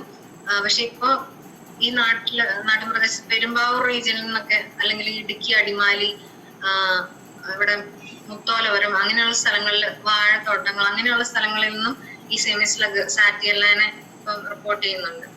ശരിക്കും അതെനിക്ക് തോന്നുന്നു ഫോറസ്റ്റ് സ്പീഷീസ് ആയിരുന്നു. ഇപ്പം പയ്യത് താഴോട്ടെല്ലാം അതിന്റെ റേഞ്ച് എക്സ്റ്റെൻഡ് ചെയ്യുന്നുണ്ട്. താഴെ കൊടുത്തിരിക്കുന്നതെല്ലാം നമ്മുടെ കാടിൽ കാണുന്ന ഒച്ചകളാണ്. ചില ഒച്ചകൾ മാത്രമേ കൊടുത്തിട്ടുള്ളൂ. ഏറ്റവും കൂടുതൽ എല്ലാ കാടുകളിലും പല ഓൾട്ടിറ്റ്യൂഡിലുള്ള സ്ഥലങ്ങളിൽ പഠിക്കാൻ പോയപ്പോഴും കാണുന്ന ഒരു സ്പീഷീസ് ആണ് യൂപ്ലെക്റ്റ എന്ന് പറഞ്ഞ ഈ ഒരു സ്പീഷീസ്. അത് ഒച്ചകള് പല കളറിൽ നമുക്ക് കാണാൻ പറ്റും. ഇവര് പോളിമോർഫിസം കാണിക്കുന്നുണ്ട്. അപ്പൊ ഇതിന്റെ വെള്ള കളറില്, കറുത്ത കളറില്, ബ്രൗൺ കളറിലൊക്കെ ഇതിനെ നമുക്ക് കാണാം. ഇതൊരു മരത്തില് കാണുന്ന ടോർട്ടുലോസ എന്ന് പറയുന്ന ഒരു ഒച്ചകളാണ്. മൂന്നാമത് താഴത്തെ റോയിൽ മൂന്നാമത് കാണിച്ചിരിക്കുന്നത് നേരത്തെ പറഞ്ഞു ഈ ഒച്ച ഏകദേശം ആഫ്രിക്കൻ ഒച്ചിന്റെ ചെറിയ രൂപമാണെന്ന് തോന്നുന്നു അല്ലെ? അത് ഒരു പിരിയൻ തൊണ്ടാണ് ഇതിനുള്ളത്. പക്ഷെ ഇത് തീരെ ചെറുതാ, നമുക്ക് തിരിച്ചറിയാൻ പറ്റും. പിന്നെ ആൾക്കാർ ഇപ്പൊ ഇടുക്കി, അടിമാലിയിലൊക്കെ ഞാൻ ഫീൽഡ് വർക്കിനായിട്ട് പോകുമ്പോൾ ഈ അവസാനം കാണിച്ചിരിക്കുന്ന രണ്ട് ഒച്ചകൾ, ഇതിന് അത്യാവശ്യം നല്ല വലുപ്പമുണ്ട്. അപ്പൊ ഇതിനെ കാണുമ്പോൾ ആൾക്കാർക്കൊരു പേടി തോന്നിയിട്ട് ആഫ്രിക്കൻ ഒച്ചാണോ എന്ന് തെറ്റിദ്ധരിച്ച് ഇതിനെ കൊല്ലാറുണ്ട്. പക്ഷെ ഇത് രണ്ടും നമ്മുടെ നാട്ടിലെ എൻഡമിക് ആയിട്ടുള്ള, അല്ലെങ്കിൽ നമ്മുടെ നാട്ടിൽ മാത്രം കാണുന്ന ഒച്ചകളാണ്. ഇതില്ല. അതുപോലെ ഈ നടുക്ക് കാണിച്ചിരിക്കുന്ന ഒച്ചാണ് ഇന്ത്യയിലെ ഏറ്റവും വലിയ ഒച്ച്. അരിയോഫാൻഡ ബസിലിസ എന്ന് പറയും. 4 കിലോയോളം ഇതിന് വലുപ്പം വരാറുണ്ട്. നല്ല വലിയ തൊണ്ടും നല്ല ഫ്ലഷി ആയിട്ടുള്ള ദേഹമൊക്കെയാണ് ഇതിനുള്ളത്. അപ്പൊ ഇങ്ങനെ അവിടെ കാടിനോടടുത്ത് താമസിക്കുന്ന ആൾക്കാരൊക്കെ പറയുന്ന അവരിതിന്റെ തൊണ്ടിൽ എണ്ണ ഒഴിച്ച് വെച്ച് ചെവിവേദനയൊക്കെ വരുമ്പോ എണ്ണ ഒഴിച്ച് തിളപ്പിച്ച് അത് ആറി കഴിയുമ്പോ ചെവിയിൽ ഒഴിച്ച് അങ്ങനെ അതിന്റെ ക്യൂറൊക്കെ അവര് പറയാറുണ്ട്. ഓക്കെ, ഞാൻ അടുത്തൊരു ഡൗട്ട് ചോദിക്കാൻ ഉദ്ദേശിച്ചത്, ഈ ആഫ്രിക്കൻ ഒച്ച് മാത്രം ഇത്ര അധികം എണ്ണം വർദ്ധിക്കും, നമ്മുടെ തദ്ദേശീയമായ ഒച്ചുകളുടെ വകഭേദങ്ങളൊന്നും തന്നെ ഇതേപോലെ വലിയ രീതിയിൽ പെറ്റുവരുകാത്ത എന്തായിരിക്കും കാരണം? അതാ ഞാനൊരു നേരത്തെ ഒന്ന് പറഞ്ഞിരുന്നു. ഇതിന്റെ ജനറലിസ്റ്റ് ഫീഡേഴ്സ് ആണ്. ഇതിനങ്ങനെ ഒത്തിരി ക്ലൈമറ്റ് റേഞ്ചുമായിട്ട് ഇതിനെ അഡാപ്റ്റ് ചെയ്യാൻ പറ്റും. ഒത്തിരി അധികം പ്ലാന്റ് സ്പീഷീസിനെ ഇത് കഴിക്കുന്നുണ്ട്. അതുപോലെ ഇതിന് ഇവിടെ പ്രെഡേറ്റേഴ്സ് കുറവാണ്. ഇവിടുത്തെ ഒച്ചകളെ ഇവിടുത്തെ ഭക്ഷ്യശൃംഖലയിൽ ഇതിന് പ്രെഡേറ്റ് ചെയ്യുന്ന കുറെ ജീവികളുണ്ട് ഓൾറെഡി. മറ്റേ ആഫ്രിക്കൻ ഒച്ചകളുടെ വലിപ്പം കൂടുതലൊക്കെ കാരണം തീരെ ചെറിയ ഒച്ചകളാണെങ്കിൽ ഉപ്പനും താറാവിനും ഒക്കെ അതിനെ ഫീഡ് ചെയ്യാൻ പറ്റത്തുള്ളൂ. പിന്നെ ഈ പറഞ്ഞ കാട്ടുപന്നിയൊക്കെ ആണെങ്കിലും ഫോറസ്റ്റ് റീജൻസിലോട്ട് ഒതുങ്ങുന്നതുകൊണ്ട് ഇങ്ങനെ ഇൻഫെസ്റ്റഡ് റീജൻസിൽ അങ്ങനെയുള്ള വലിയ ജീവികളൊന്നും ഇതിനെ പ്രൊട്ടക്ട് ചെയ്യുന്നവരില്ല. പലപ്പോഴും ഇതിന്റെ വലിപ്പം കൂടുതൽ തന്നെയായിരിക്കും അത് മറ്റു ജീവികളിൽ. ക്ലൈമറ്റ് ട്രോപ്പിക്കൽ ക്ലൈമറ്റ് ആണല്ലോ. അപ്പൊ അത് പെട്ടെന്ന് നല്ല ഫേവറബിൾ ക്ലൈമറ്റ് ആയതുകൊണ്ട് അത് ഒത്തിരി അധികമായിട്ട് പെറ്റ് പെരുകുന്നുണ്ട്. പിന്നെ ഒത്തിരി സ്പീഷീസ് പ്ലാന്റ്സിനെ അതിന് ജനറലിസ്റ്റ് ഫീഡേഴ്സ് ആണെന്നുള്ളത് ഒരു കാര്യമാണ്. ഭയങ്കര എല്ലാത്തിനെയും യൂട്ടിലൈസ് ചെയ്ത് റിസോഴ്സിനെ മാക്സിമം അവർക്ക് യൂട്ടിലൈസ് ചെയ്യാൻ പറ്റുന്നുണ്ട് മറ്റു ജീവികളെക്കാളും. ഹലോ, കേൾക്കുന്നുണ്ടോ? കേൾക്കാം സാറേ. ഞാൻ പ്രഭാകരൻ, ഞാൻ പയ്യന്നൂരാണ്. ഇത് ഡോക്ടർ പ്രവീൺ സാറ് പറഞ്ഞപ്പോഴാണ് ഞാനത് ചർച്ചയിൽ പങ്കെടുത്തത്. ഇതിനകത്ത് പിന്നെ അതിന് നല്ല പ്രസന്റേഷൻ ആയിരുന്നു. പ്രസന്റേഷൻ എന്നുള്ള അർത്ഥത്തിലല്ല, അത് വളരെ വളരെ ഇൻഫോർമേറ്റീവ് ആണ്. കാരണം ഇന്ന് ഒരുപാട് ആളുകൾ ഇത്തരം വിഷയങ്ങൾ എവിടെ പോകുമ്പോഴും ഒക്കെ പറയാറുണ്ട്. ഞാൻ ഈ സീക്ക് എന്ന് പറയുന്ന സംഘടനയുടെ എക്സിക്യൂട്ടീവ് മെമ്പറാണ്. സൂചിമുഖി എന്ന് പറയുന്ന ഒരു മാസിക പബ്ലിഷ് അതിന്റെ പ്രവർത്തകനാണ്. പിന്നെ ഇതിനകത്ത് ഇപ്പോ പ്രഭു ആണോ ഇപ്പൊ സംസാരിച്ചത്, ചോദ്യങ്ങൾ ചോദിച്ചത്? ഓക്കെ, നമസ്കാരം സാർ. അപ്പൊ ഇതിനകത്ത് നിങ്ങൾ ചോദിച്ച 2-3 കാര്യങ്ങളിൽ കുറച്ച് ചിലത് അലീനയുടെ കൂടെ കൂട്ടിച്ചേർക്കാൻ ഞാൻ ആഗ്രഹിക്കുന്നത്. ഒന്നാമത്തെ കാര്യം, നിങ്ങൾ ഇത് ഈ ശരിക്ക് ഞാൻ മനസ്സിലാക്കിയ കാര്യമാണ്, ഈ ഒച്ചെന്ന് പറയുന്ന യഥാർത്ഥത്തില് നമ്മുടെ ബന്ധുക്കളാണ്. കാരണം മഴക്കാലത്താണ് നമുക്ക് എപ്പോഴും ഇതിനെ കൂടുതൽ കാണാൻ പറ്റുന്നത്. അതിന്റെ കാരണം എന്ന് പറയുന്നത് ഇലകളൊക്കെ തന്നെ ചീഞ്ഞ് അളിയുന്ന സമയത്ത് ആണ് ഏറ്റവും കൂടുതൽ ന്യൂട്രിയൻ കണ്ടന്റ് ആയിട്ട് മാറുന്നത് നമ്മുടെ top soil.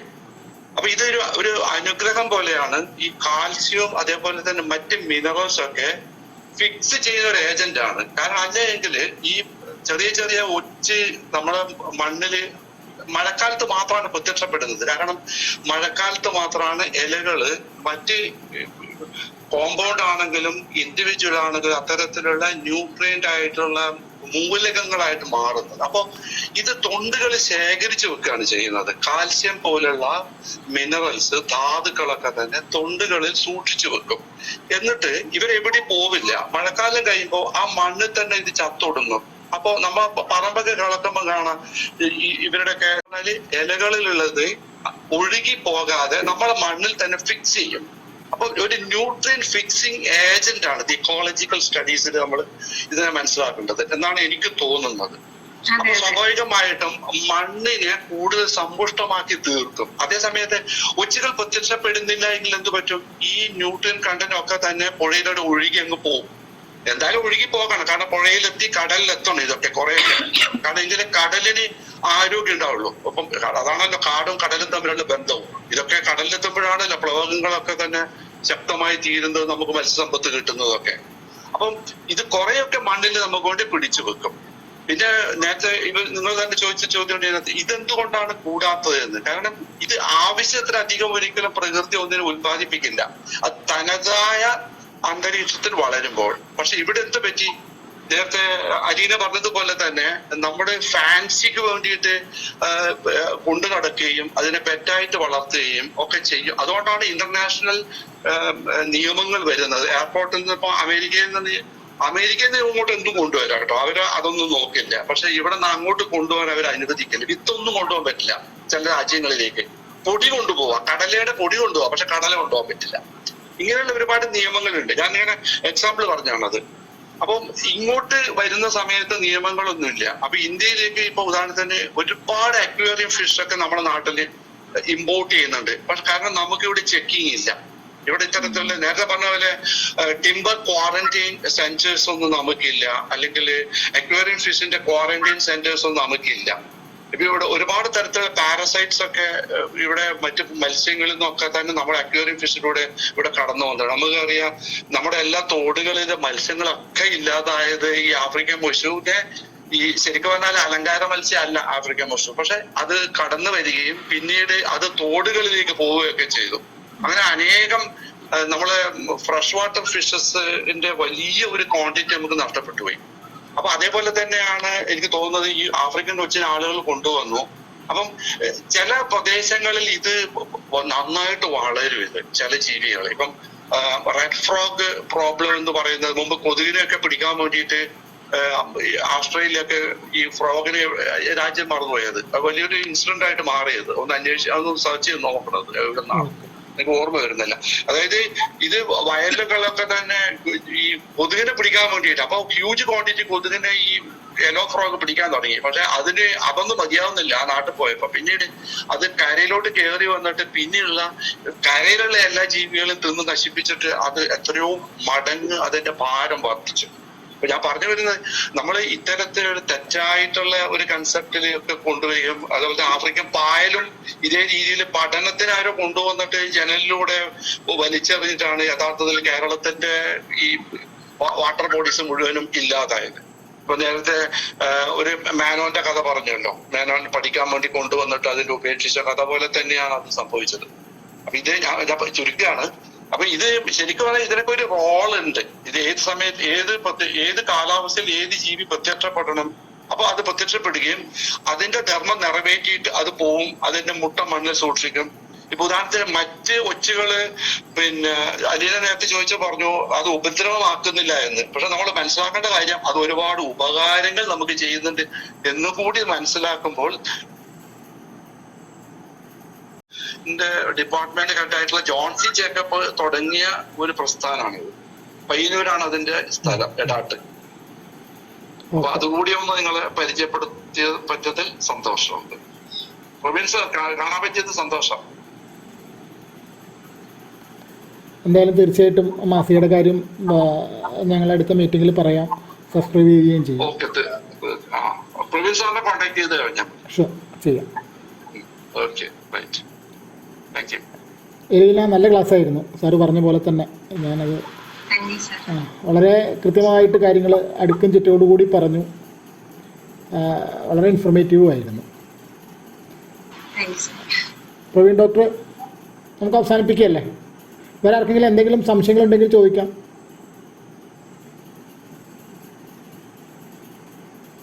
Doctor മ്യൂട്ടാണ്.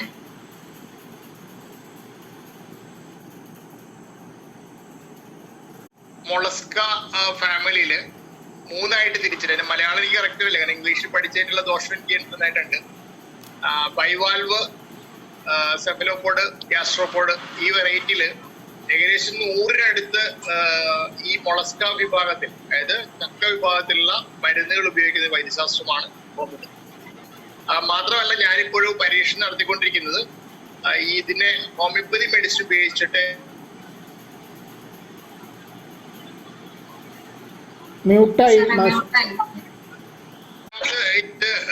Homeopathy മെഡിസിന്റെ role എന്താണ്, അതായത് മനുഷ്യ ശരീരത്തിൽ ഉപയോഗിക്കുന്ന പോലെ തന്നെ ഇതിന്റെ കൺട്രോളിൽ ഇത് എത്രത്തോളം സാധ്യതയുണ്ടെന്നുള്ള ഒരു ചെറിയ പഠനം നടത്തി വെച്ചിട്ടുണ്ട്. അവിടെയാണ് വിവിധ ശാസ്ത്രങ്ങൾ തമ്മിലുള്ള കൈകോർക്കലിലൂടെ പ്രകൃതിയുടെ താളത്തെ എങ്ങനെ തിരിച്ചു കൊണ്ടുവരാൻ പറ്റും എന്നുള്ള ഒരു അന്വേഷണം നടത്തേണ്ടത്. നേരത്തെ സീക്ക് എന്ന് പറയുന്ന പ്രസ്ഥാനമൊക്കെ ആയിട്ടാണ് ഞങ്ങൾ ആദ്യത്തെ മിനി വെറ്റ് നേച്ചർ ക്ലബ് ഒക്കെ ഉണ്ടായത്. അതിനെ തുടർന്നാണ് ഈ പ്രവർത്തനം നടക്കുന്നത്. കാരണം ഭാവിയിലേക്ക് നമ്മളുടെ പ്രകൃതിയിൽ 2 കാര്യങ്ങൾ നടക്കുന്നുണ്ട്. ഒന്ന് ഇരയും ഇരപിടിയനും. ഈ ഇരയുണ്ടെങ്കിൽ, ഇരപിടിയനുണ്ടെങ്കിൽ മാത്രമാണ് പ്രകൃതിയുടെ താളം പ്രോപ്പറായിട്ട് നിൽക്കുള്ളൂ.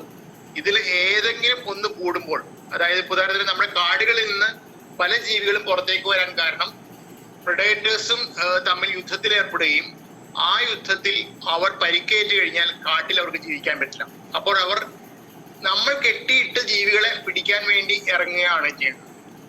ഇത് നമ്മളെ പിടിക്കാനല്ല, പക്ഷെ കാട്ടിലുള്ള കാര്യങ്ങള് നിലനിർത്താൻ വേണ്ടി നമ്മൾ കാട് കയ്യേറാതിരുന്നെങ്കിൽ കാട്ടിലെ ജീവികൾ കാട്ടിലും നമുക്ക് ഈ നാട്ടിലും ജീവിക്കാമായിരുന്നു. പക്ഷെ നിർഭാഗ്യവശാൽ ഇന്നിപ്പോ നേരത്തെ രാവിലെ ഞാൻ കണ്ട മൂർഖൻപാമ്പിന്റെ അവസ്ഥ തന്നെയാണ്. കാരണം മൂർഖൻ പാമ്പുകളും അത്തരത്തിലുള്ള ജീവികൾക്കും ജീവിക്കാൻ നമ്മുടെ പ്രകൃതിയില്, നമ്മുടെ പറമ്പില് ഒരിടം ഒരുക്കി കൊടുക്കുന്ന ഒരു സംസ്കാരം നമുക്കുണ്ടായിരുന്നു.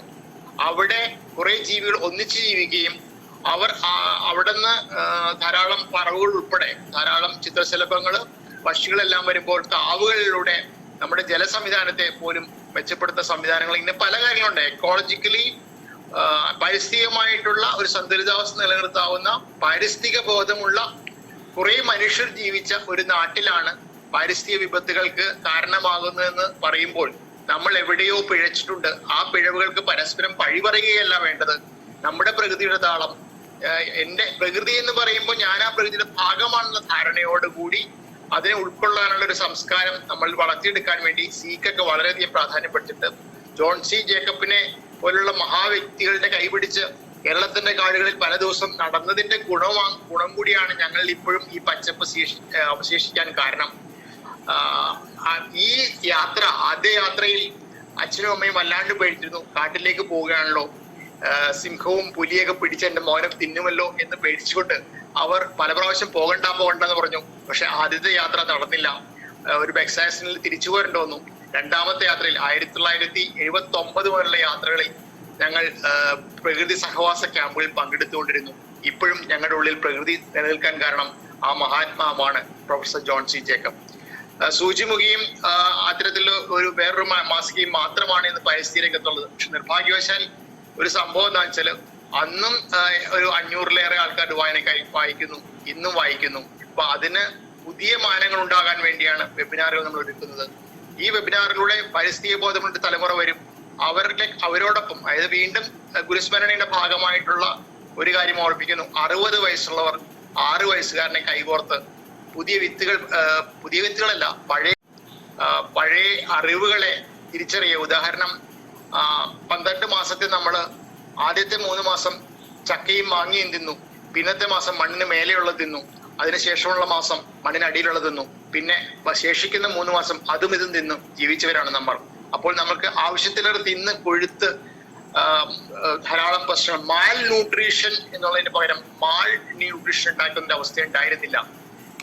അതുകൊണ്ട് തന്നെ നമ്മളുടെ വയറിനുള്ളിലും കുടലിലും ഒരു പരിസ്ഥിതി നന്നായിരുന്നു. അതുകൊണ്ട് പലതും കേറിയാൽ പോലും തീറ്റയില്ലാതെ ഇറങ്ങിപ്പോയിരുന്ന സിറ്റുവേഷൻ ഉണ്ടായിരുന്നു. പക്ഷെ ഇന്ന് നമ്മൾ കഴിച്ചുകൊണ്ടിരിക്കുന്ന പല ഭക്ഷണവും കഴിഞ്ഞ വെബിനാറിൽ പറഞ്ഞ പോലെ പോഷക ദാരിദ്ര്യമുള്ളതാണ്. അതുപോലെ പല പല പ്രശ്നങ്ങൾ ഒന്നിച്ചിട്ടാണ് മനുഷ്യന്റെ ആരോഗ്യ പ്രശ്നം ഉണ്ടാവുന്നത്. അത് വൺ ഹെൽത്ത് എന്ന് പറയുന്ന കൺസെപ്റ്റ്, ഡോക്ടർ അലീന പറഞ്ഞ ആ കൺസെപ്റ്റ് വളരെ പ്രധാനപ്പെട്ടതാണ്. പ്രകൃതിയിലെ എല്ലാ ജീവജാലങ്ങളുടെയും ആരോഗ്യം നിലനിർത്തുമ്പോൾ മാത്രമാണ് മനുഷ്യൻ, ബുദ്ധിയുള്ള മനുഷ്യൻ ഇത്രയേറെ ചെറിയ മനുഷ്യനായിട്ട് ജീവിക്കേണ്ട ഗതികേട് ഉണ്ടാവാതിരിക്കുള്ളൂ. കാരണം ഏകകോശ ജീവിയായ അമീബയെ പോലും പേടിക്കുന്ന ബഹുകോശ ജീവികളായി നമ്മൾ മാറിക്കഴിഞ്ഞു. നമ്മളുടെ ഒരു മാറ്റം ഉണ്ടാവണം. ആ മാറ്റം മണ്ണിലല്ല ആദ്യം ഉണ്ടാവേണ്ടത്, മനസ്സിലാണ്. മനസ്സ് നന്നാവുന്നതോടെ മനുഷ്യൻ നന്നാവും, മനുഷ്യൻ നന്നാവോടെ മണ്ണ് നന്നാവും, പ്രകൃതി ആകെ മാറും. അത്തരത്തിലുള്ള ഒരു സാധ്യത ഒരുക്കാൻ ഇത്തരത്തിലുള്ള പരമ്പരകൾ സഹായിക്കട്ടെ. കൂടുതൽ ആൾക്കാരുടെ പങ്കാളിത്തം ഉണ്ടാകട്ടെ. ഈ വെബിനാർ നയിച്ച അലീന മാഡത്തെ പ്രത്യേകം നന്ദിയോടെ സ്മരിക്കുന്നു. അതുപോലെ പങ്കെടുത്ത ഇത്രയും സമയം ഈ സംവാദത്തിൽ പങ്കെടുത്ത ഓരോരുത്തരെയും, പ്രത്യേകത്തെ സീക്കിന്റെ ഭാരവാഹികളെയും ഓരോരുത്തരെയും പ്രത്യേകം നന്ദി പറഞ്ഞുകൊണ്ട് നന്ദി, നമസ്കാരം, നിർത്തുന്നു.